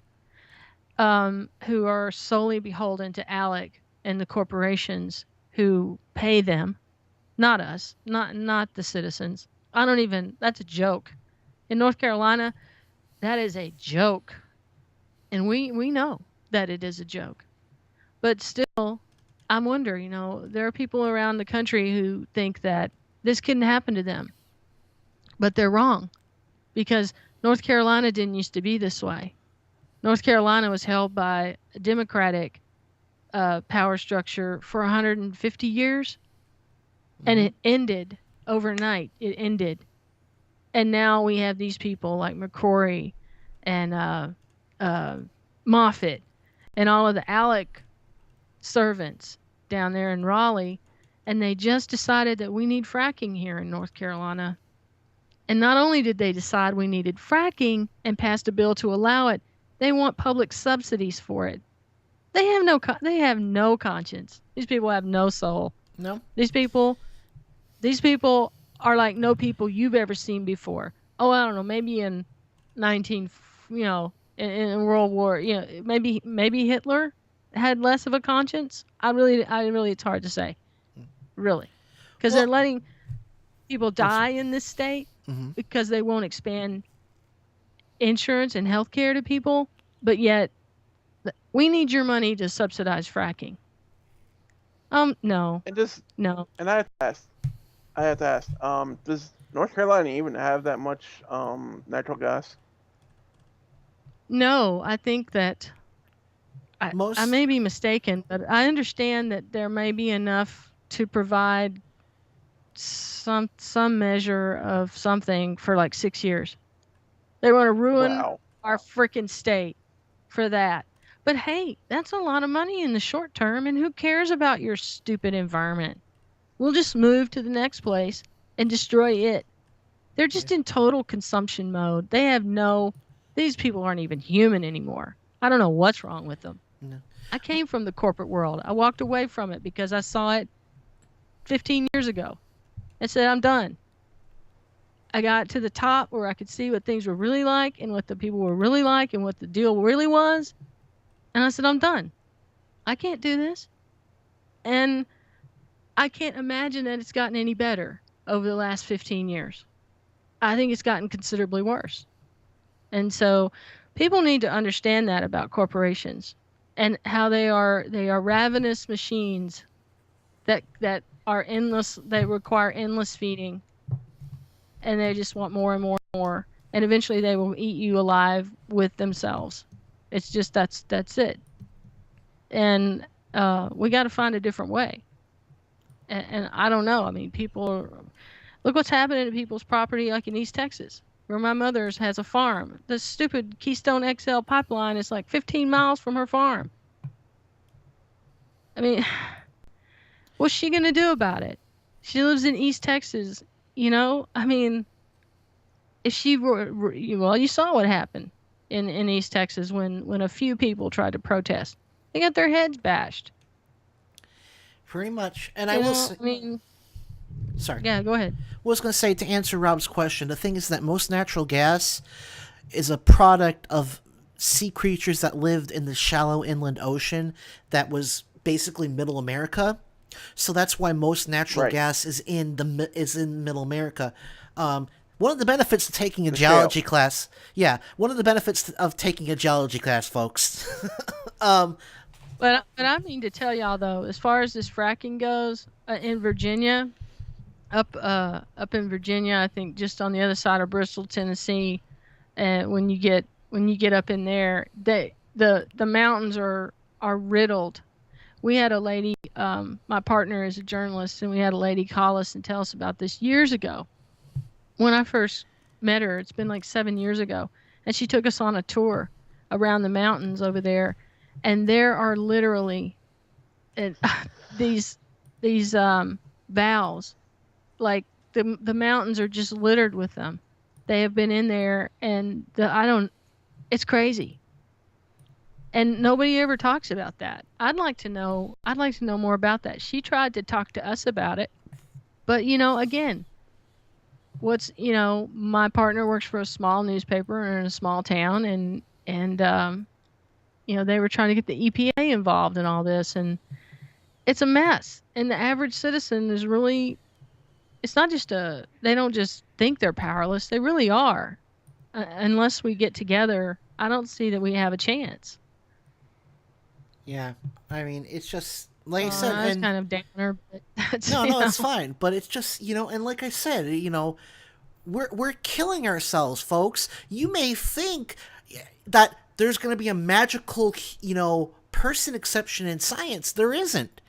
The laws of science, the laws of nature are immutable. They can't be. We can't change them. Nature owns us. We don't own nature. And you may think, you're killing your grandchildren, your great-grandchildren, your great-grandchildren, just so you can have a nice just so you don't have to lift a finger. Yeah, the thing you have to remember about climate change is the planet's fine. The planet will live on. Us, right? That's kind of dodgy. Exactly. It can handle a few degrees change. It has in the past, but species upon the Earth, no, not so much. Yeah, you're right about that, man. Yeah, I mean, it's just sad, but no. So let's get to the second cut of this. Chris Hayes again. Joining me now, Bob Kincaid, radio broadcaster, co-founder of Appalachian Emergency Health Campaign, who is a ninth-generation Appalachian and a coal miner's son. Bob, what is your response to all this indignant populism directed at Obama on behalf of coal country? I don't know why we even pay attention to some of these people anymore, Chris. They've lost all relevance. Denial is at flood stage in Appalachia among its political class. I heard Representative Shelley Moore Capito today respond to a question about climate change by saying the weather changes every day. I heard the head of the West Virginia Coal Association say that this was a political struggle and not a technical one, and yet at the same time claim that there's no consensus on the science behind the EPA's admissions. The fact of the matter is we are in a crisis in Appalachia, but it's not a coal crisis, it's a health crisis. Those people that you mentioned, the miners who've died of black lung, the heart failure cases, well, the fact of the matter is there are even more people who are dying who are simply innocent citizens who live near things like mountaintop removal extraction sites who have the true cost of coal foisted upon them every day of their lives. And that's the conversation we need to be having. Yeah. I mean, right on, brother. That is right. That's what I'm talking about. That's right.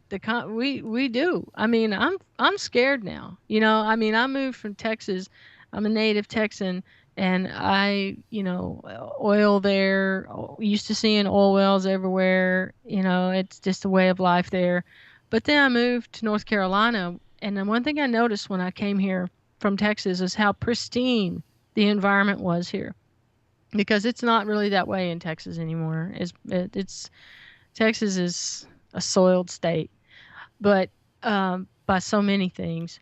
But North Carolina and the rivers and the mountains are so accessible, and you could be out in them, and it was fresh and clean. The air was great.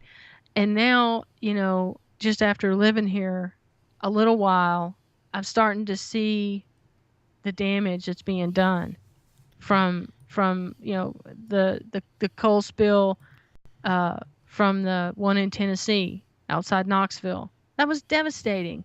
But I bet none of you really ever grasp the full impact of it because you didn't see it, you saw it on the internet, and you don't really understand the scale of that massive disaster. I know you don't, because I wouldn't. I can see all this shit on the internet, and the scale isn't there. I can say, that looks large, but it's not there. As a native North Carolinian, I was born and raised here in North Carolina. It angers me when I keep hearing conservatives vehemently deny that there is no such thing as climate change. You all may not know this, but I lived in Kentucky for 14 years. And I relocated due to health reasons back here to North Carolina to be closer to my family. And within the first month of my being back, I was already hesitant about wanting to come back to start with because, I fell in love with Kentucky and Louisville. It was all I knew, and I just didn't want to leave it. But my first month back, we got Hurricane Sandy. And that was a storm unlike anything I've never, ever experienced in my life. And it made me question if I made the right decision in coming back here. I mean, we got through the storm okay. I have relatives up in New York and New Jersey who got hit real hard. And they're still cleaning up, even years later, struggling just to get money just so they can, get the repairs done to their place. How else can you convince closed-minded people that, if we don't start, doing what we got to do to take care of, the environment now, we're not going to have any place, to live, any place that's recognizable. It just breaks my heart that we have to deal with people like this. Yeah. It's sad. Let's see here. I think we got one more clip from this, and then we'll probably have to try to get the break because Kenny's waiting to come back. I bet he's chomping at the bit. He missed last week. I'm just waiting to see how much he chews me out for my attempt to do graphic content last week. All right, here's the final cut. Be careful what you ask for. I think most people would be really surprised to see those numbers that we put up before, 21,000 coal jobs in West Virginia, because everyone thinks West Virginia's coal country, lots of people employed, it's a big industry. And I think one of the trends people don't realize is twofold. Natural gas has been killing coal much more than Barack Obama has, A, and B, the coal industry has been reducing its labor force for years. Isn't that right? That's absolutely right, Chris. The single largest engine behind coal job loss in Appalachia has nothing to do with environmentalists or the Obama administration and everything in the world to do with the move toward mechanization. The coal industry is about the profits that it can reap off of Appalachia and Appalachian people by minimizing the number of people who work in the industry while maximizing the amount of coal that they can take out. So why is it that the coal interests, even as the job numbers decline, retain such a stranglehold interest or control of the politicians in states like Kentucky and West Virginia? I hate to be so blunt, but the fact of the matter is politics in Appalachia is that most loyal of politics, the kind that gets bought and stays bought. It's obvious from the numbers that you've cited that people in Appalachia and the rest of the country, for that matter, want real change. And yet, at the same time, we hear the same thing time after time from politicians. We have a senator in our state who won't even acknowledge the health crisis and the studies that delineate the nature of that health crisis in our mountaintop removal communities. How can that be? What is the future, Bob, for Appalachia? We don't know, Chris. We want a bright one. I want a bright future for my grandchildren who are playing at home this evening. But if the attitudes of the coal industry retain its death grip on our state and our region, all you can say is, will the last person out please turn off the lights? Because they are toxifying, they are ruining, eliminating any future for Appalachia. Bob Kincaid of the Appalachian Emergency Health Campaign, thank you so much. Yeah, I mean, I'm worried too. Like I said, I mean, people don't realize just how we're at that point, almost at that point of no return, where this cycle isn't going to be able to be broken. We want, like I said, want to think of ourselves as special. We're not. We're highly evolved animals that just happen to have a larger brain. Well said. Except for the Republicans. Well, some of us. Some of us. I will say War's brain huge, and which is why I still say you're too smart to vote to be Republican. War, join us. One of us. All right, so we're gonna get going to break. When we come back, it's hour number 3. We're gonna talk a little about. Would you believe the right wing is still bashing Neil deGrasse Tyson?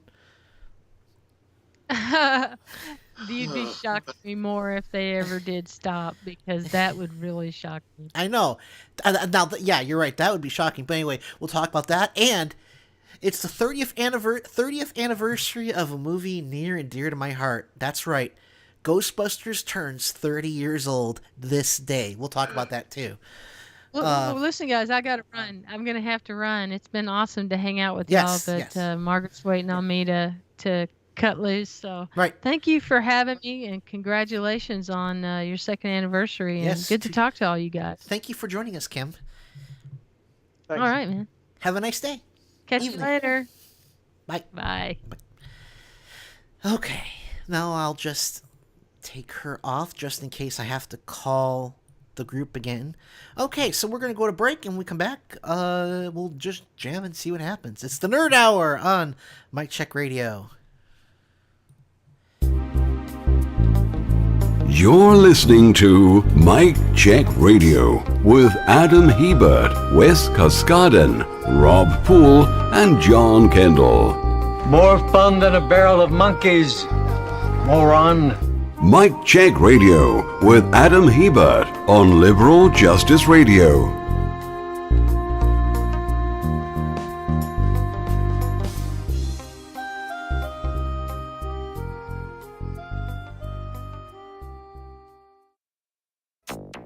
It's Thursday, June 5th.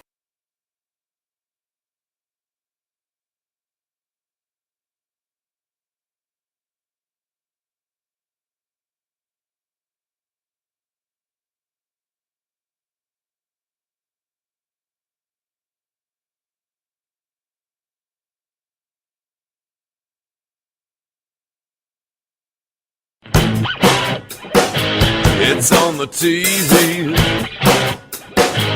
when you get home. It'll never leave you. You'll never be alone again. Here's a story of human interest. It could save your life and the lives of your family.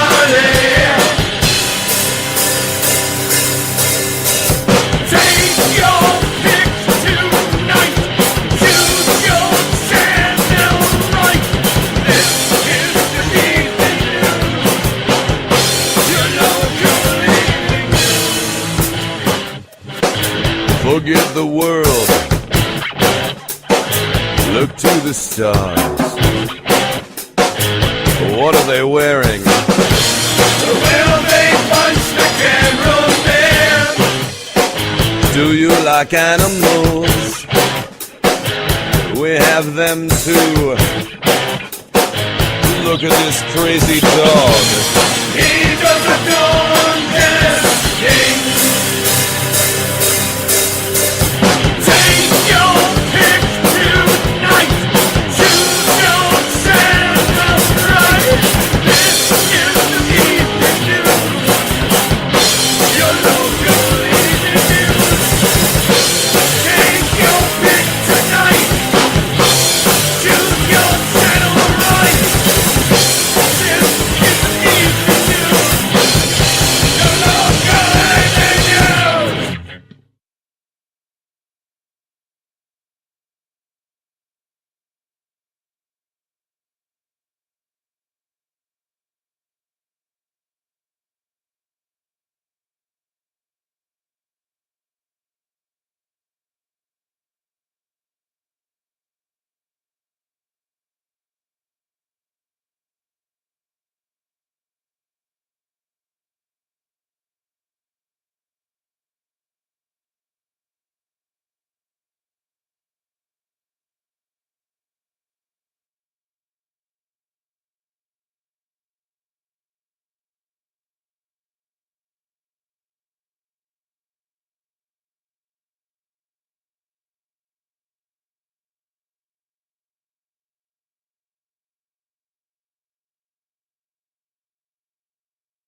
Attention, people of Earth. What's going on Attention, there? people of Earth. Do not be alarmed. Stand by for an important message. Stand by for an important message.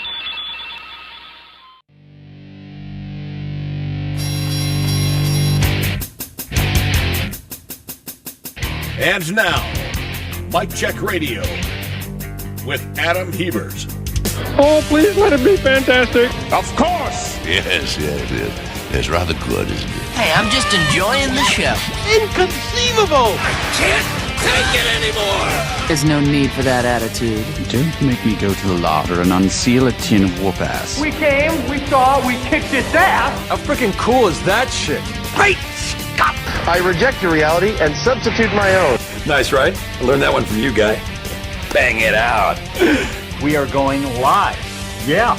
Feel free to hang around for a while. Oh, God, this makes me happy.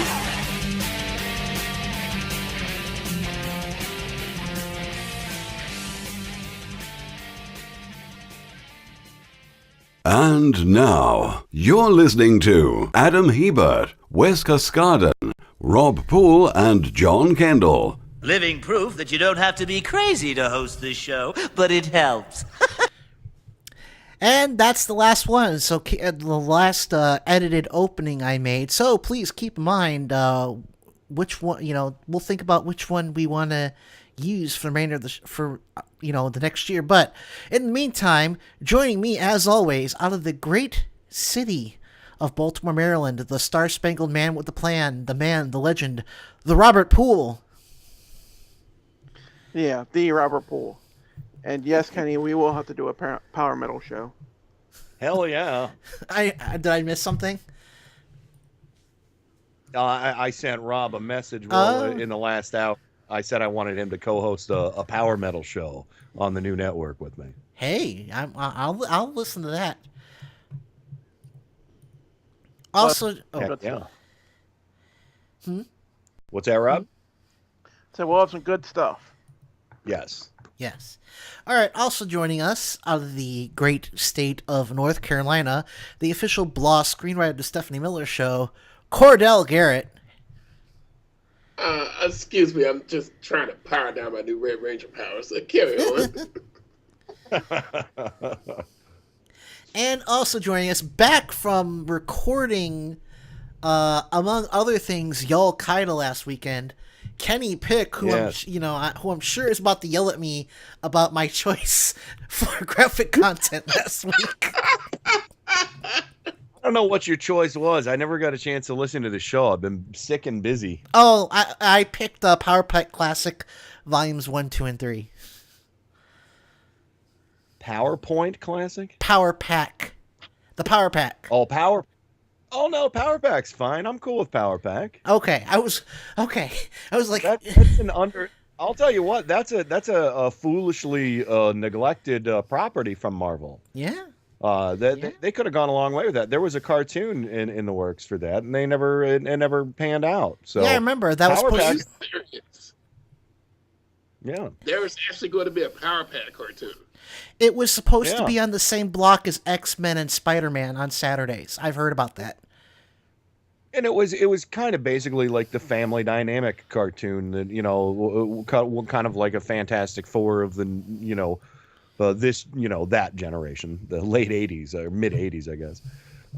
So yeah, I have no qualms with that. I'm more of a Marvel guy these days than I am DC. I just happen to own more DC stuff than Marvel until DC pissed me off. But no, we missed you last week, and well, it's good to be back. And I'm glad. I'm assuming you're feeling at least a little better. Yeah, I still have a cough and I still have congestion and everything, but I'm on the mend. I got over the fever and all that. The hazmat the worst level parts. Of being sick. Yeah, exactly. All right, so I'm trying to think what to start this with. We'll talk about the. I don't know if you. I think you were listening, but I mentioned that today, ironically, on our second anniversary, Ghostbusters, one of my all-time favorite movies, turns 30. Yeah. Which I just find, I didn't know this until like yesterday. I feel remiss, but I want to transition to somewhat funny, but also very important. So I know you covered this yesterday, Kenny, but this just pissed me off so much. I want to go over. 1 second. This is that Neil deGrasse Tyson audio from Greg Gutfeld. Yes. Yeah. Supposed comedian Greg Gutfeld. I have to give out the warning. I have to give out the warning. Yes, by all means. The following audio you are about to listen to may cause excessive murder fist. Listener discretion is advised. We should get like a professional. You and Kenny should get together and do a professional, recorded version of that, just so I can play that every time we do something like this. Yeah, and we can supply our own. Da, da, da, da, da. Yeah. So here, I just found this so offensive because what is their deal with Neil deGrasse Tyson? I don't get it. But anyway, they're assholes. Well, yeah, they're assholes. He's an asshole, sir. When an ET looked down at our IQ, astrophysicist, yeah, right, Neil deGrasse Tyson worries that super smart aliens have visited Earth and thought we were dumb. My great fear is that we've in fact been visited by intelligent aliens, right? But they chose not to make contact on the conclusion that there's no sign of intelligent life on Earth. And what might aliens think of Earth's signals? We were sending signals out before we were doing it on purpose. Right. Okay. Our early TV shows, like I Love Lucy and the Honeymooners and that sort of thing, or radio, Howdy Doody. These are our cultural emissaries. These are the first things aliens will decode about our civilization. They will learn how men and women treat each other by watching the Honeymooners. I don't know what's worse, him ragging on some classic American television or Christopher Hayes laughing, giggling, chortling over really, really bad jokes. All right, first of all, I just want to say to Greg Gutfeld, you wouldn't know comedy if it rose up, bitch in the ass, came to the front, waved and said, "Hi, I'm good comedy. Nice to meet you." Can I get a little geek on you for a second? Just hearing Greg Gutfeld say that, I'm reminded as a sci-fi fan. I don't know if any of you remember the science fiction show Crusade. That was a spinoff of the series Babylon 5 back in the late 90s. Crusade. Ooh, yeah, Crusade did an episode, and I remember it well because I've got it here on DVD somewhere. They did an episode, it was kind of like an homage to the X-Files, where they kind of had this alien Mulder and Scully-like character who was so convinced that their government was trying to hide the truth about extraterrestrial life from them. They had somehow picked up transmissions that we had sent out from Earth over 100 years ago, and they had it convinced in their minds that we as Earthlings were trying to take over their civilization. So it became a race against time for them to leave their world, try to find the proof so they could go back to their people and say, hey, look, here's proof that we're not losing our minds. And so eventually the Excalibur picks them up. He starts going telling Captain Gideon about, you're trying to contaminate our people. We know the truth. They're coming off as these loony conspiracy theorists. And eventually they are allowed to lead the Excalibur. But as they get there, Gideon decides, okay, I'm going to give the ultimate screw you, and I'm going to drop probes on your planet, and I'm going to tell your people the truth, and I'll just let the chips fall where they may. Just listening to Greg Gutfeld made me think about that particular episode. And, Tyson's one smart cookie, because I would not be surprised if there's actually an alien civilization out there thinking, God, these humans are really stupid. I mean, do we really want to associate with these people? Yeah. So was that episode of Crusade called Teabaggers in Space? If I was writing it, I probably would have called it teabaggers in space. And I will say this, since we're talking about aliens, if I met aliens, I wouldn't use the universal greeting from Transformers because I have no proof it's universal. And for all you know, you could be saying something horribly insulting about the alien's mother. But we mini bong. Exactly. We don't know what that means. We assume it means. But no, Kenny, okay, first of all, he questions Neil deGrasse Tyson's qualifications. And I just want to read this. Yes. Neil deGrasse Tyson has earned a Bachelor of the Arts in Physics from Harvard University, a master's degree in astronomy from the University of Texas at Austin, a second master's degree in astrophysics from Columbia University, and a doctorate in astrophysics also at Columbia. In other words, yes, Greg, he is an astrophysicist, unlike you, who is not a comedian. Yeah, and you just or do not a reporter. And you just do not insult someone who is just totally dreamy. Oh, sorry. But wait, it gets worse. But wait, it gets worse. This is the worst part about it. Who's this guy? Some guy named McInnes. Yeah, a dirtbag McInnes who started Vice magazine. He's like and again, he goes on to judge what Neil deGrasse Tyson looked like in the 70s. You can't judge anybody on what they look like in the 70s, all right? Yeah. Because I look pretty silly in the 70s. But you know what? McInnes looks like he could have, he looks like a guy who smokes a pipe and leaves out quote unquote tasteful porn on his coffee table for a company to look at. That's what he looks like. That's what he looks like. He looks like he wears snakeskin cowboy boots and drives a T-top. That's what he looks like. Him and his douchebag hipster beard. Oh, God. There's my 2 bits. Fair enough. But okay. But again, it gets worse. It doesn't get better, guys. It gets worse.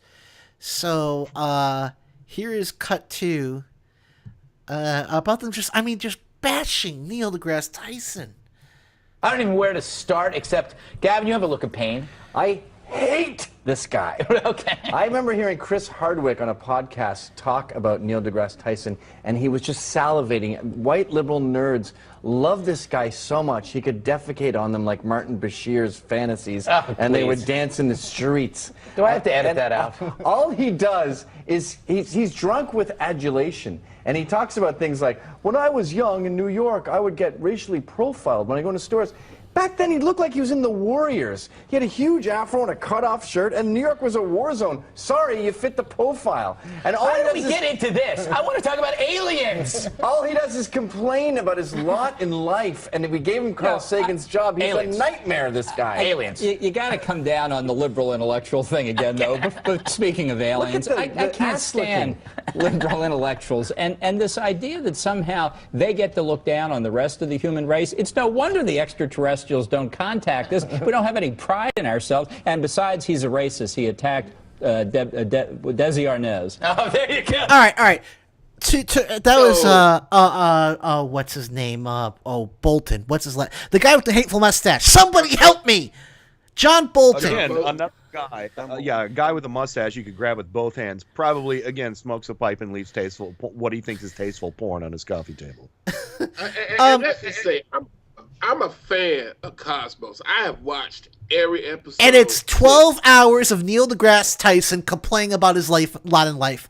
You must not be watching the right version, Cordell. Yeah, because I watched every episode, and I gotta tell you, looking forward to Cosmos every week. That's my eye candy. You just do not talk smack about Dr. Neil deGrasse Tyson, because I would rather be in his corner and have him watching my back any day versus John. I was a fake ambassador to some unknown country, Bolton, any day of the week. Thank you very much. Well, may I just say? Oh, whatever, Cordell. You're just one of those nerdy white liberals.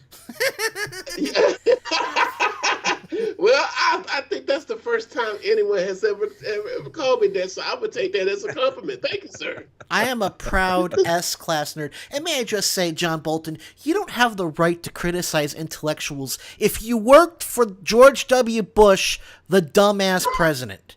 Sorry, I almost said a very politically incorrect word there. I stopped myself, thankfully. You don't get the bad... I mean, of course he doesn't like intellectuals. He doesn't know what being intellectual means. He worked for the guy... Intellectuals. Intellectuals spell I-N-D-T... Okay, I'm gonna leave that alone now. He worked for the guy he worked for a man whose idea of a hard day's work was sitting on Ruggie, coloring on butcher paper with crayons. And clear brush. And clear reading brush. my pet note. Yeah, I mean, you don't get... You spent that nickel, dude. Okay. I need to calm down because it's time for Asshole of the Week. Yeah. Deep breath. Who is he? He's an asshole, sir. I know that. What's his name? Asshole. Major asshole. I knew it. I'm surrounded by assholes. Were ye born an asshole? Asshole? Or did you work at it your whole life? The leading asshole in the state. Either way, it worked out fine. 'Cause you're an asshole tonight. How many assholes we got on this ship, anyhow? I'm an asshole! Asshole. All right. Rob Poole, what do you got for us? All right, I'm going with Bobby Jindal for my Asshole of the Week. It appears this week that the governor from Louisiana signed a law that will end a lawsuit filed by a New Orleans area regional levy board against 97 oil and gas companies. Who says that money won't get you anywhere, get you everything you want in politics? This will almost surely affect the claims against BP, who still haven't paid all the fines from dumping God only knows how much oil into the Gulf in 2010. Maybe next time there's an oil spill in the Gulf, we can throw Bobby Jindal out there. You know, he's super absorbent. I was about to and say... he's an asshole. I was about to say, better use Rush Limbaugh for that. I'm sure he's got more absorbing potential. He might actually explode if you do that. All right. Yeah, you don't want Rush Limbaugh everywhere, you know. That's that is kind of key. All right, Kenny Pick, what do you got for us? I actually want to live through that, so let's not do that. All right, Kenny Pick. All right. I have two assholes of the week that nobody else in the universe is going to be able to pick because it was from my personal experience this morning going to get a breakfast burrito at the Taco Bell. I walk in the restaurant and I'm standing there for about 30 to 45 seconds while there's banter going on between two of the employees. Neither one of them African-American, mind you. I believe one was Latino and one was Caucasian. And they were standing there, guy and a girl, arguing, bickering back and forth about saying something to the effect of, you know what, you don't know my birthday. You can't, you should know my birthday. I told you when it was. They're just arguing about their birthdays and whatever. Then, I don't know how it happens, and they don't even see me there. And then they just start calling each other the N-word. Back and forth. And I smacked my hand on the counter and I said, hey, are you guys back there? You know, and then this dead-eyed kid comes sauntering over to the register and he's like, can I help you, sir? And I'm like, you don't think I just heard you use the N-word like 6 times? You and your gal pal back there. So I did what any good citizen should do, and I called the Taco Bell corporate hotline.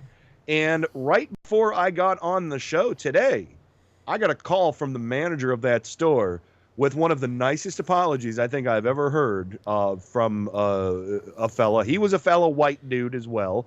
I told him, I was like, look, I'm Caucasian, but had a younger child, maybe like one of my nieces or nephews walked in there, although they're all grown up now. My grandnieces and nephews, I should say. I mean, if a small child walked in there and heard the N-word being thrown around, and they were African American or something, that would have been a lot more devastating, I think, than, just me being like, hey, what the hell are you doing?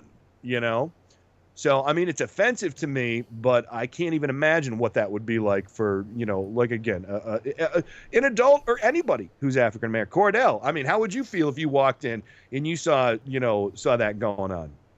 I don't have to feel it. That has happened to me on more than one occasion, and it's the only way I can really describe it. It's like when somebody takes a butcher knife and just stabs you right through the heart. I mean, it leaves an impression on you, and your whole opinion of the person that says it, you don't ever forget that. No. And, I told the manager, I don't know if he's going to fire these kids or not, but I said, if I had said that at my place of employment, I would be fired immediately. And, I don't know, but he said, we'll give you a free meal the next time you come. And I said, I won't say no to that. But he gave me a very sincere apology. And again, I said, you don't have to apologize. I'd much rather hear them be, show some remorse. But, but I appreciate the fact, your sentiments and the fact that you're going to talk to them and, and maybe they will or won't be there. So who knows? So those are my assholes of the week. Is those loudmouth punks working at Taco Bell who could have said what they said, and probably gotten in a lot more trouble, like somebody leaping over the counter and knocking them out. So there you go. Yeah. All right. I believe Cordell is next. Cordell. My asshole of the week is the entire Texas GOP party. I don't even know where to start with this. Every time I hear stories like this, it makes me so angry. I get tired of hearing reports saying that we have a surefire way to cure gay people. First of all, I don't want to be cured. That's like me going to somebody who's straight and saying, hey, I have a cure to cure you from being straight to make you not want to be married to your wife or your husband anymore. It angers me to keep having to hear language like that. But then I have to step back and look at it and say, it's Texas. They're deep, deep red. It's mostly the rural area.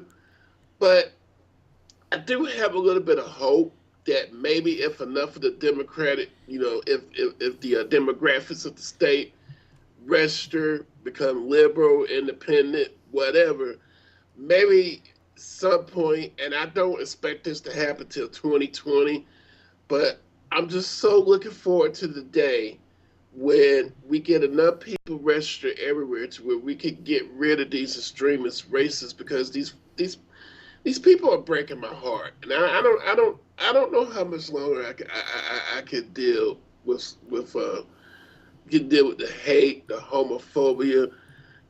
I catch it from the racists, I catch it from the bigots. You can only take so much before you just totally collapse from exhaustion, and I just feel like I'm about to collapse from exhaustion of dealing with these people. One thing I'll say, they're a dying breed, but the only reason it seems like they're more powerful than they are is just because we're at the height of the information age, Cordell. So don't lose all hope, because they're still a dying breed. And that's the only thing that, if there is a silver lining in this, that's the only thing I'm really taking comfort.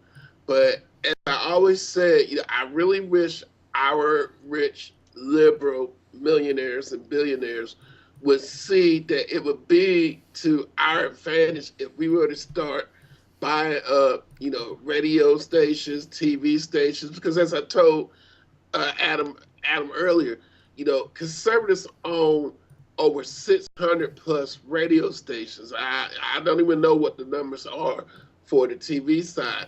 Maybe if we own just as many, maybe we could kind of start to define the media narrative, and I just do not see that happening. And like I said, I think that's part of the reason why I kind of feel so hopeless at this situation. But I want to try. You're part of a network of friends now who are trying to become the media. So, I mean, with what Kim is doing right now and all of our shows combined, again, liberal Voltron, like Adam said. Well, I think I'm gonna make it really like that. I'm gonna have to find some way to use that. Yeah, I'm gonna make this really quick because I know we're getting close to the break. But yeah, we should buy a couple Ohio radio stations, just because we can get that money, that campaign money, when the next presidential election starts. He's got a good. He's got WBKO didn't get a dime from any of the campaigns. That's part of the reason why they failed. I think that was a fix. This might be a silly dream of mine, but if I ever do get a chance to become a multimillionaire through my writing, my biggest dream is to start buying up, radio stations. And I probably would never get enough money to make it, buy a TV network. But, if I could just buy enough radio stations to where, I could help give liberals a voice, I would consider that money well spent. That's one of my biggest dreams. Yeah. Well, I like it. I do know that Kenny and I have an agreement that if he ever gets picked up, I'm like the Mark Levin to his Sean Hannity. His contract says I go where he goes. Okay, that just gave me a visual. I mean, I don't. Mr. Producer, cut 5, go. We'll do it live. We'll cut it. We'll do it live. All right, we'll do it live. Fucking thing sucks. Thank you, Kenny. That was a wonderful recreation. But first, my asshole of the week. My asshole of the week is the iTunes Store. Guess what, kids? Guess whose podcast got pulled down off the iTunes Store with no notice, no excuse whatsoever? That's right, Mic Check Radio got pulled down, and Apple can't tell me why. It's been 3 days since I asked. And I told them, I was very nice about it, I was very patient, but I said that if you guys can't tell me why you pulled it down, I want it immediately reinstated. I think that's fair. If you guys can't give me still, nothing. So, Apple, you're on notice, you're my asshole of the week. But anyway, we got to get going. We were going to do the Green News Report, but I don't think we've got the time. So we'll edit that in later. Yeah, I'll edit it in post, as we might say. And for now, we're just what are we gonna do? We'll play that piece from my brother-in-law Kevin. It's a little long, but it's shorter than Green News Report. Anyway, we'll be right back after this on Mic Check Radio.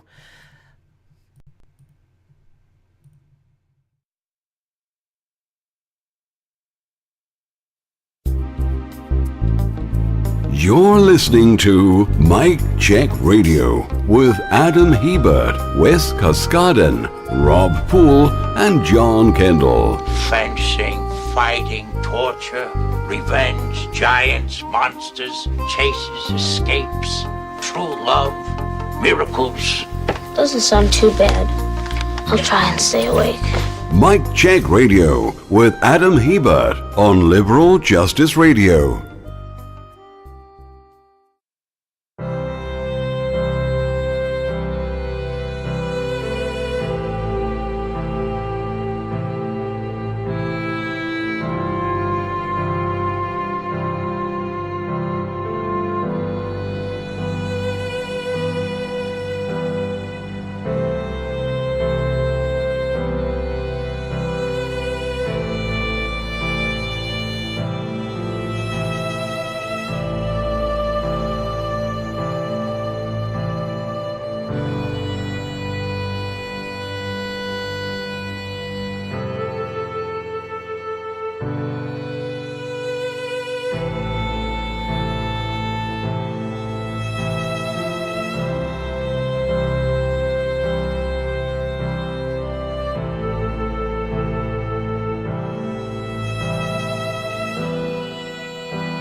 You're listening to Mike Check Radio with Adam Hebert, Wes Kaskaden, Rob Poole, and John Kendall. What are we made of?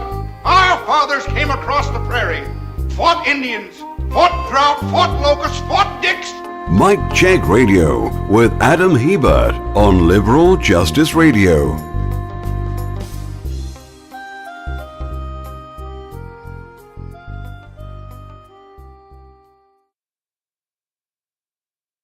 There we go. Fixed. Sorry about that. I know that was a bit quick. I hope no one got whiplash from that. But that was my one of my brother-in-law Kevin's pieces, and I'm going to try and get more from him because a lot of the stuff that's on the CD he gave me is a bit too long to play in the air. But we'll see what we can do. We'll figure it out. He's good. He's really good. But anyway, joining me as always, Mr. Robert Poole out of Baltimore, Maryland. Yeah, I'm still here. Yeah. Probably playing Smack already. No Alpha this week. Okay. Also joining us, Cordell Garrett out of North Carolina. I'm here. Very good. And finally, Kenny Pick, who is about to do graphic content with Kenny Pick as soon as I find his jingle, which should be right here. Are you ready, Kenny? Yes, I am. All right, here we go. Faster than a speeding bullet. More powerful than a locomotive. Able to leap tall buildings in a single bound. Look, up in the sky. It's a bird. It's a plane. It's graphic content with Kenny Pick. What about this one? A superb choice. Oh, great. Yeah, provided he has already read Infinite Crisis and 52 and is familiar with the reestablishment of the DC multiverse. Seems like a nice guy. You mean for someone who's into comic books? All right, Kenny. All right, what do you guys. I saved my favorite graphic novel for a special occasion, and what better to do it on the 2nd anniversary of Mike Check Radio. I wish I could show it to you, but I can't. Because I'm not on the Spreecast and we're doing the YouTube thing. But I will tell you this: this is the graphic novel that made me get back into comic books, expressly DC Comics, back in the late '90s after I took probably a 10-year hiatus from comics. Okay, and this book, 2-word title, Kingdom Come. Anybody familiar with it? I've heard of it. I have heard of it.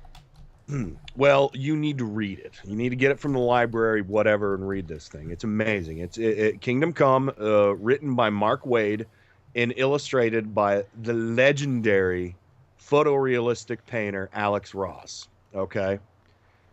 You open this book and you feel like you are... I mean, it's like reading a movie is what it is, because the paintings are so gorgeous. And it's full of superheroes. But the basic premise is that Superman has disappeared. Batman has gone underground.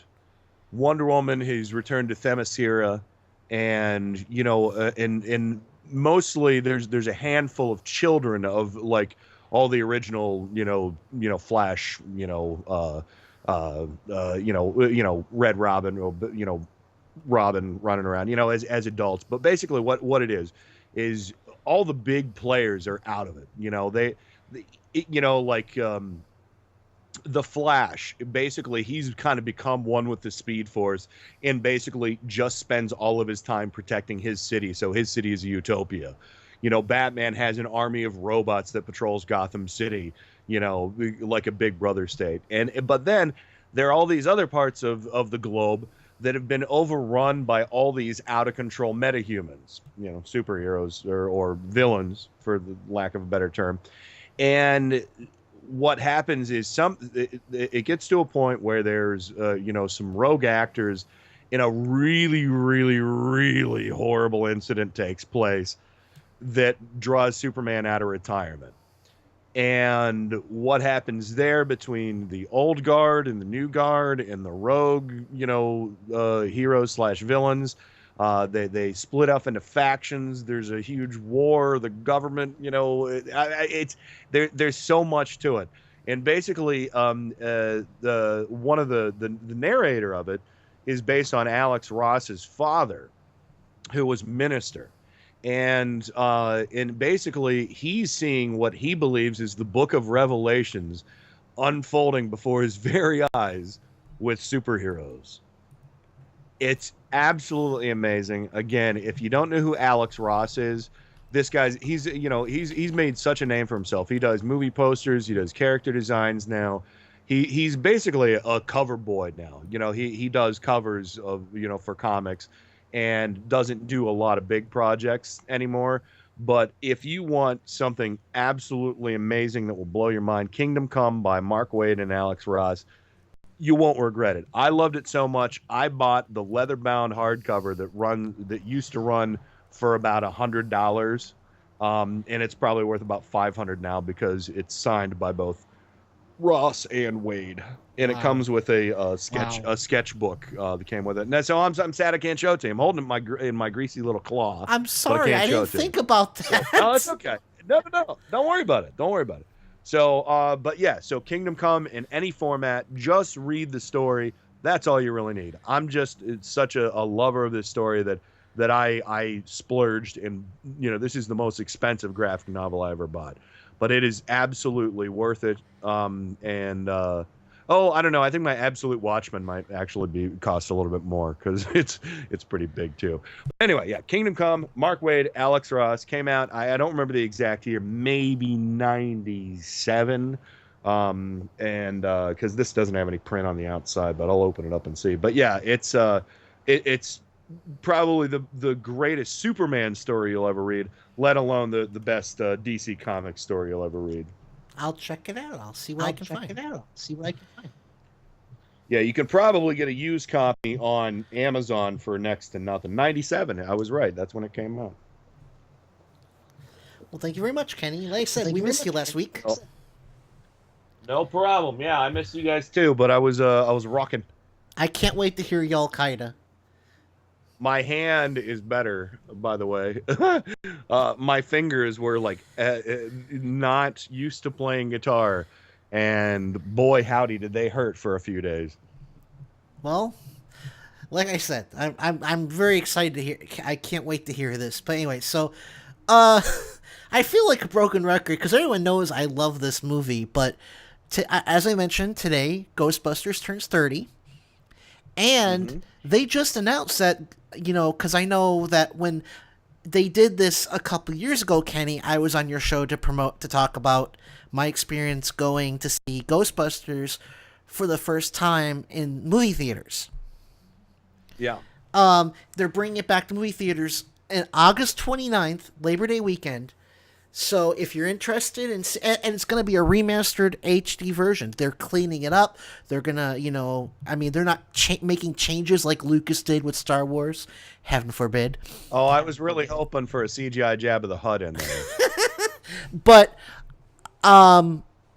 so keep an eye on that because I'm excited. But no, Ghostbusters turns 30 today, and it's just, like I said, it's such a great movie. It's got something for everyone. And of course, we lost Harold Ramis this year. Yeah. And I walked past Dan Aykroyd for the second time this year. And yeah, you got to be. You didn't get to be him because you left before you were able to. But I was worried about getting in trouble at work. But then he bought else who stayed at work drinks and everything. So yeah, silly. Now, I have a quick little Ghostbusters story I can tell you from Facebook today, if you don't mind. Sure. My buddy Steve, who I've known since, we were 5 years old. He lives in Michigan now. He tagged me on Facebook today. I thought it was funny. He put my Ghostbusters story. I was watching TV one night in the spring of 1984, and a ghost appeared on the screen. It reminded me of the bad ghost from Casper. Then a red circle with a line across it that means no appeared over it. There might have been some words that said coming this summer or something, but I remember it only those symbols. Then I told my friends, Kenny Pick, Scott, and Bill, that I saw a short commercial with a bad Casper ghost and a symbol that seemed to say no bad Casper ghost. They laughed at me. They laughed and told me I was full of shit. Okay. So I responded to him and I said, Ghostbusters? Never heard of it. You're still full of shit. Smiley face. So that's funny because I forgot the ghost. I remember that because the ghost in the Ghostbusters symbol does look a lot like the bad ghosts in the Casper cartoons. You know, it's kind of that old timey cartoon look. So anyway, I thought that was a hysterical story, and my friend Steve put that out there, and God bless you, Steve. From one atheist to another. That was just funny. Yeah. But no, I mean, like I said, this is one of those movies like Indiana Jones and Star Wars that if you're around my age, this is something you grew up with. Of course, Kenny, you've grown up with it too. You're not that much older than I am, but I just, like I said, 30. It's hard, And then you look at for example, Bill Murray. I mean, he watched Ghostbusters, and it's like he's so young in that movie. Mm-hmm. Yeah. We came, we saw, we kicked its ass. I mean, I was 10 years old when Ghostbusters came out. I was fond of that show. I got up every Saturday morning just to watch the cartoon. Now I'm really showing how much of a geek I am now. Yeah, I know. I mean, I like the show too. I remember watching the Ghostbusters cartoon. I have very vague memories, but I mean, it's just. I'm really looking forward to being, like I said, there's some movies that are just always fun to see. Like you can't watch them every day, but like every few months, you gotta pop it in. You gotta pop in the DVD player and watch it. And Ghostbusters is one of those movies. Indiana Jones, I would kill for a chance to see Indiana Jones in the movie theaters.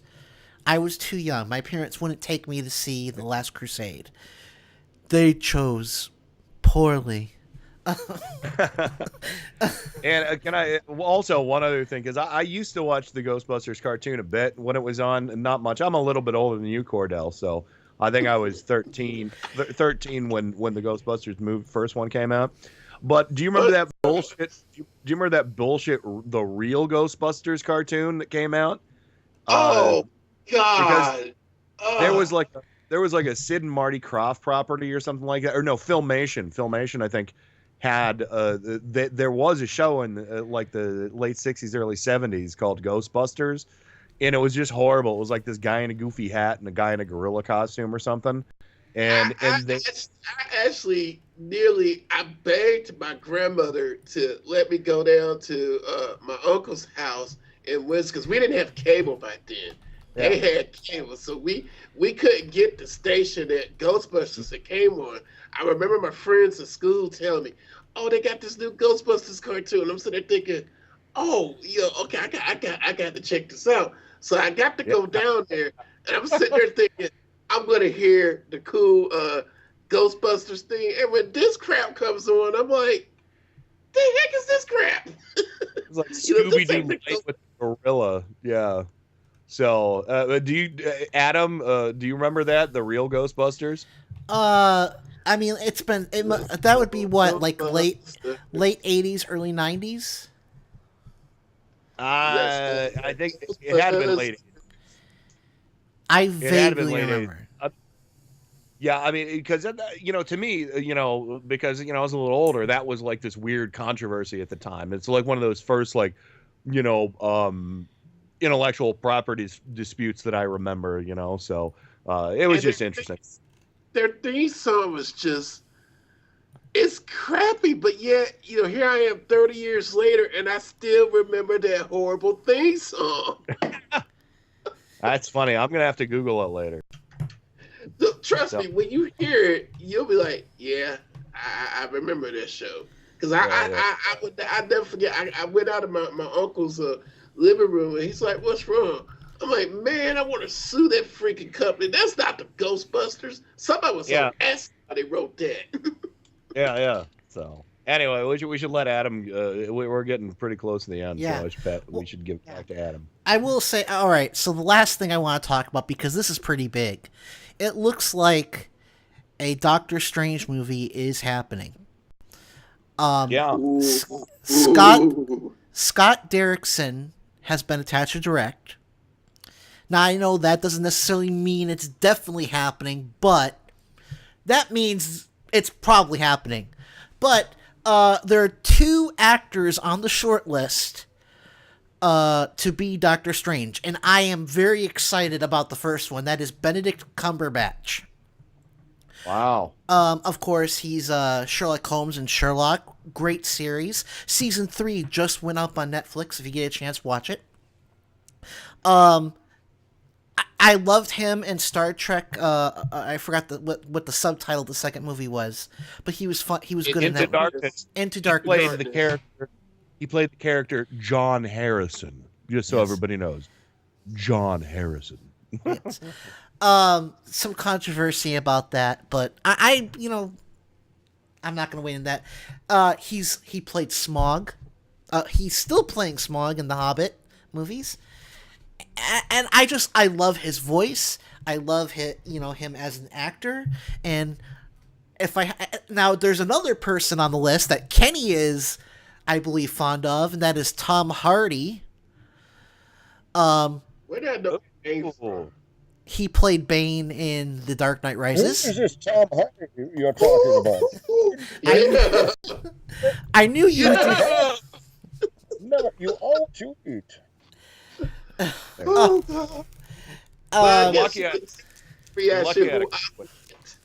I figured when I mentioned Tom Hardy, you would do that.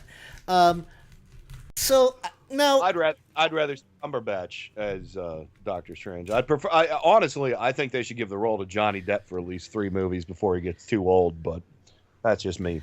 I mean, I don't know how. I thought those rumors were shot down. I never even approached them. I mean, I think Johnny Depp could do Doctor Strange well, but that's just my personal casting decision. I know there were rumors, but there was nothing ever solid about it. All right.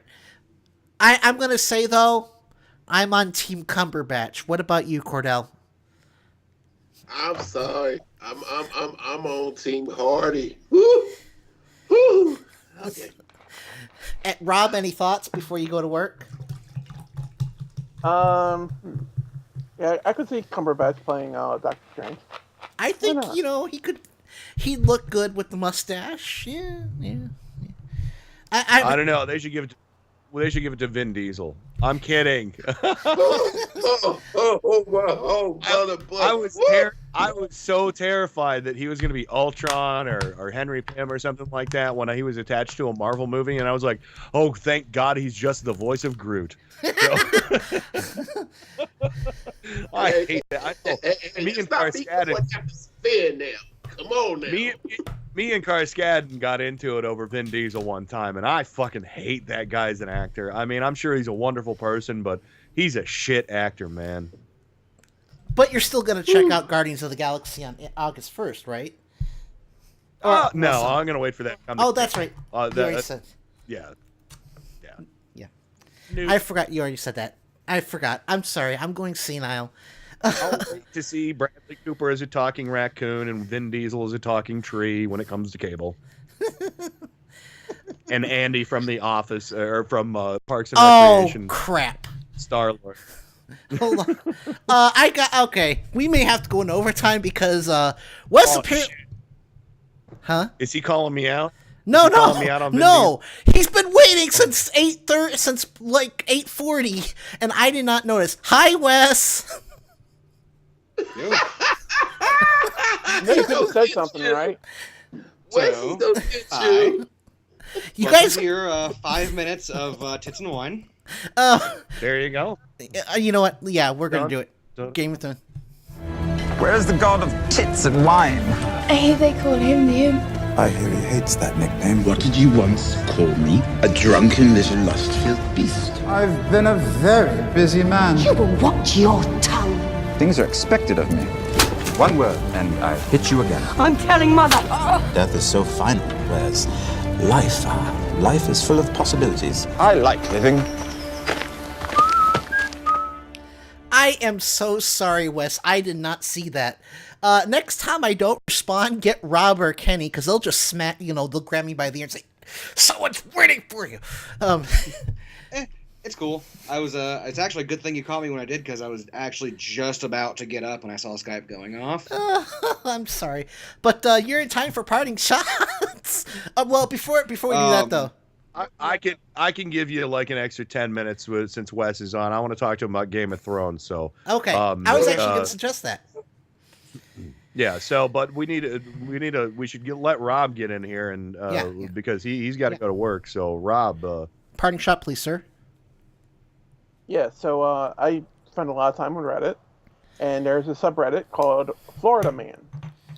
And this is the most awesome thing if you just want a good laugh. And you don't even need to read the articles, you just need to read the headlines. Yeah, like this one. Florida man and Florida woman in condiment fight, leaving both drenched in ketchup and maple syrup.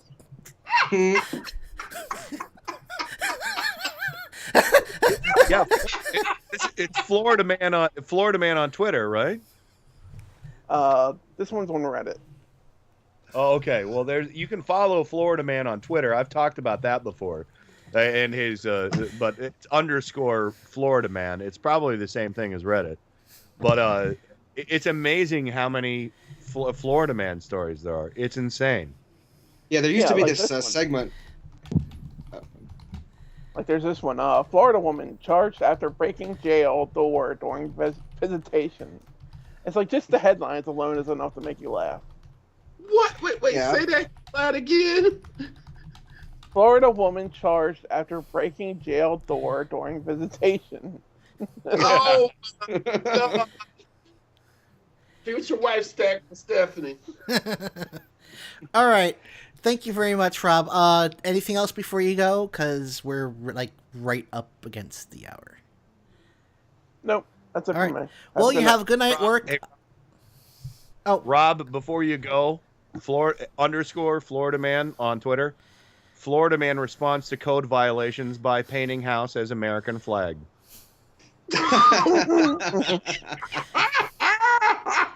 Oh my God. Florida Man refuses to answer questions in court, claims he is a sovereign state. Florida Man films train crashing into truck full of watermelons.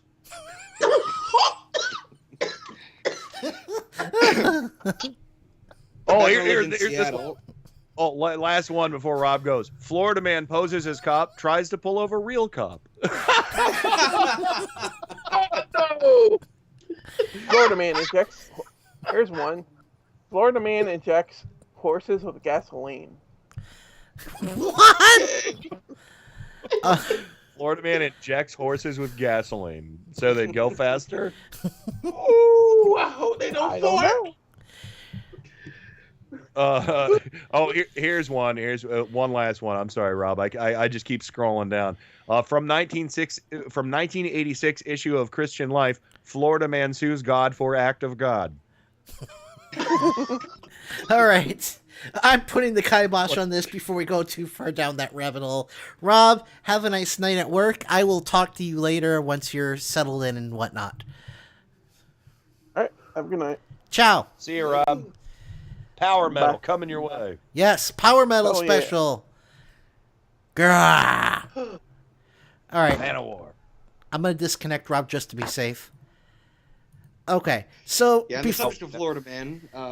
There used to be this the segment on a radio show that I used to listen to in Seattle, and they would read you a headline, and you had to guess Germany or Florida, which one it came from.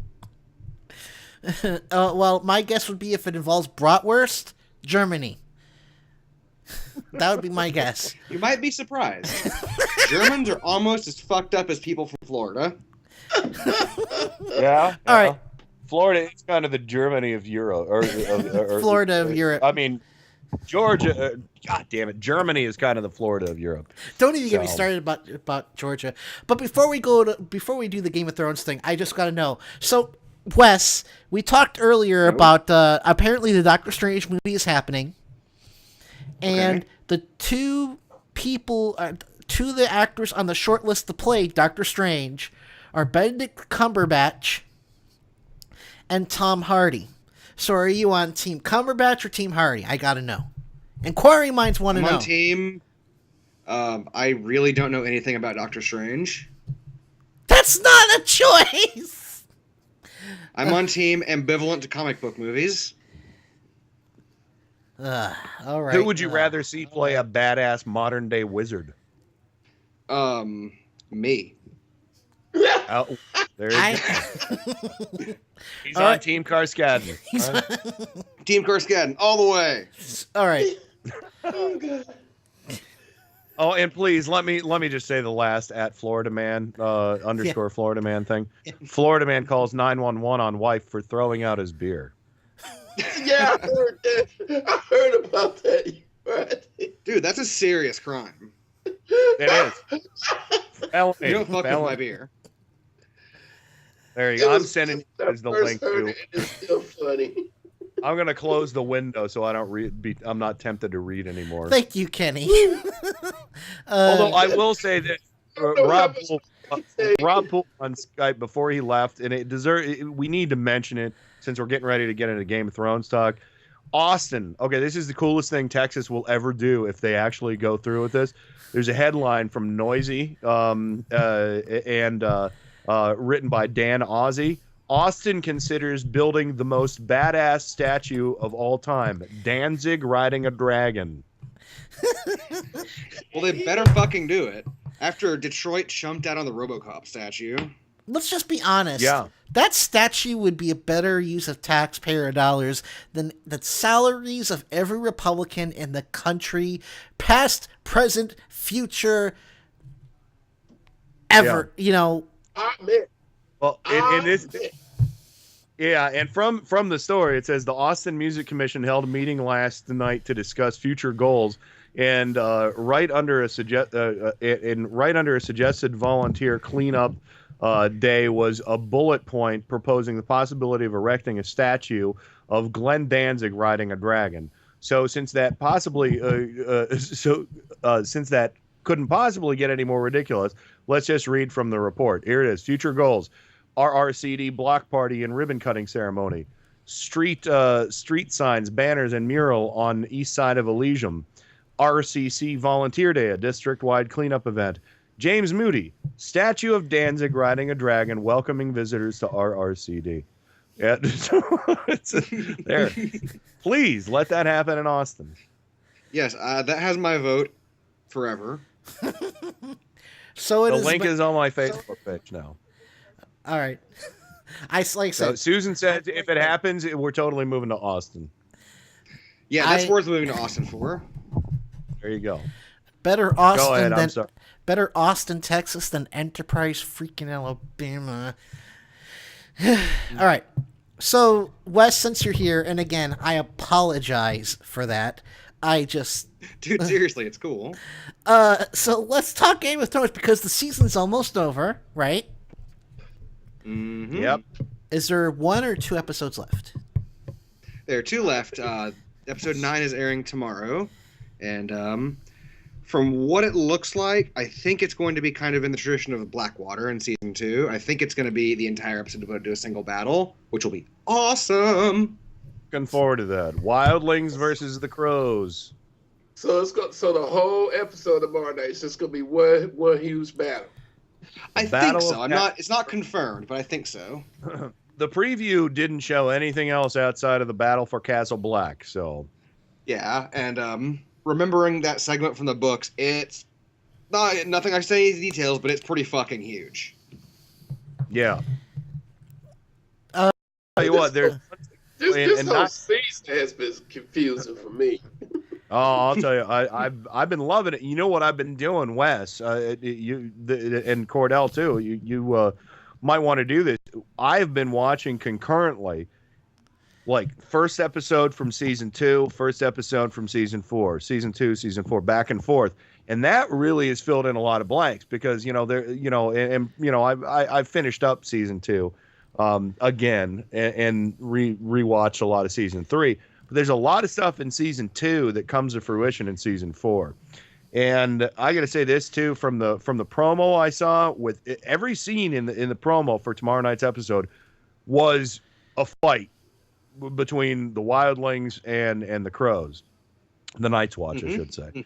And I'll tell you what, that last look, and Wes, I haven't read the books, but I just want you to answer me one question. There's one scene where Jon Snow is swinging his sword. It's the very last scene, and he has a look on his face like, I do not want to be swinging my sword right now, but I'm doing it. Is there something to my suspicion there?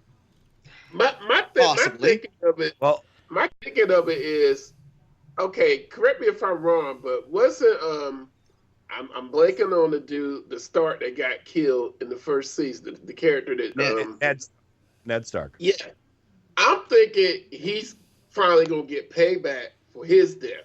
I mean, that's the kind of impression I got when I was watching the preview.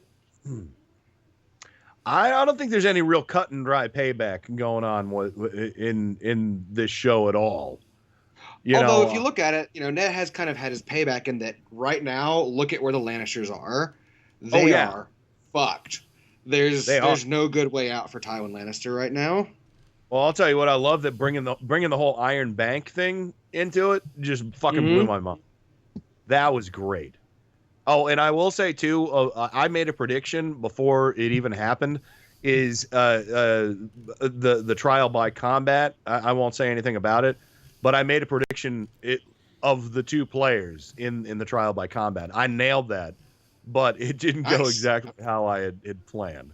I got to say, I was a little disappointed because I was kind of pulling for my little short dude. I was really pulling. If you like being disappointed, Game of Thrones is your show. Yeah, the thing is, ultimately, George R. Martin hates you and everything you love. Yeah, apparently he does, because every time I think I got this show figured out that I think a certain character is going to go a certain way, he turns around and does a 180, and I'm like, is he taking a freaking page out of my book? Because, like, I've got 3 dramatic series that I have written. Now, the way my manager does things is he requires me to have 10 full episodes up front before we even consider pitching. And so I think, okay, I need to make sure I can torture all my characters as much as possible. So, unconsciously, I'm doing the same thing he's doing to his. Just when I give them a moment of happiness, I turn around and I introduce an element that sends them in another direction and totally screws their life up. Like, okay, for example, I think the best surprise, I'm going to inject spoilers for anyone who hasn't seen season 4. My most favorite moment of season 4 is when a certain king got killed. I screamed my lungs are out that night when I saw him go down. I was like, yes, thank you. He's gone. We don't have to. The Boltons are really making their move. I mean, I was real surprised that they actually came. I'm kind of confused. Real quick, one new character called Oberyn in season 4.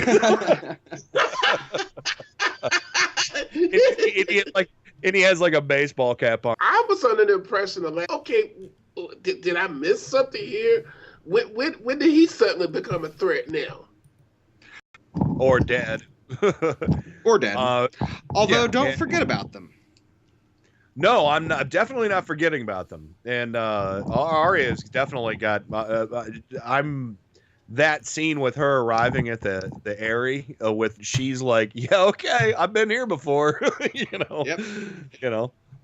Showed up to see my family. This is what happened. Wes and Cordell, have you seen the bad lip reading version of Game of Thrones? Oh, yeah. You're gonna have to send me that link. Send me that link when you get a chance. I'll put it on your face.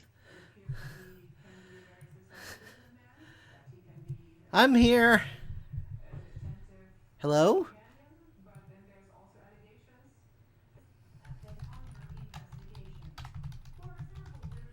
Okay, sorry about that. So let me try. And about what, wait 1 second. Just to be safe. Ending that. There, okay. I didn't mean for it to come off as complaining, so I apologize. Oh, don't worry about it, man. I just wanted to point that out. So I actually did like 3 of them already. So no, yeah, it's no problem. I'm just saying that Kim was really stressed out the other day, and she was questioning herself with the whole issues that were going on with the network and everything. So and if she heard no that, she problem. might have taken it the wrong way. Yep, I get it. So Yeah. So that's all. I'm just saying she at this point might be a little sensitive about stuff, and that's it. So I said what I had to say. I'm not angry. I'm not nothing like that. So well, I'm also sorry that about not telling you about the. I could have sworn I mentioned the YouTube thing. Because we got approved for live events. You did mention it. I just forgot. I mean, you got to remember, I've been whacked out on Right. cold medicine all week. So. Yeah.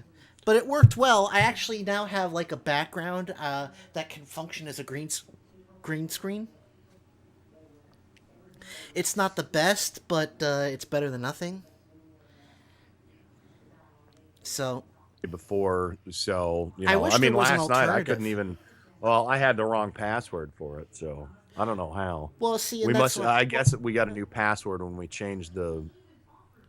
I don't know when we got a new. No, because I didn't change the password. I haven't changed the password for what? I haven't had to put it in for a while. Those settings are old. So. Yeah. Well, my settings were real old that I had. I found like the very first password that we ever had for it, and it must have changed when I upgraded or something. I don't know. It's possible it might have changed after the heart. I think it changes automatically for the server password. So listen to my brilliant idea that I had tonight. Sure, brilliant All ideas. Right. So I finally, last night I was stupid and I accidentally deleted everything in iTunes. But it's okay because it had a lot of ghost files, and I never really I would always like kind of just haphazardly add an album or a couple songs or whatever, and it had a bunch of junk in there, like because I know I transfer my podcast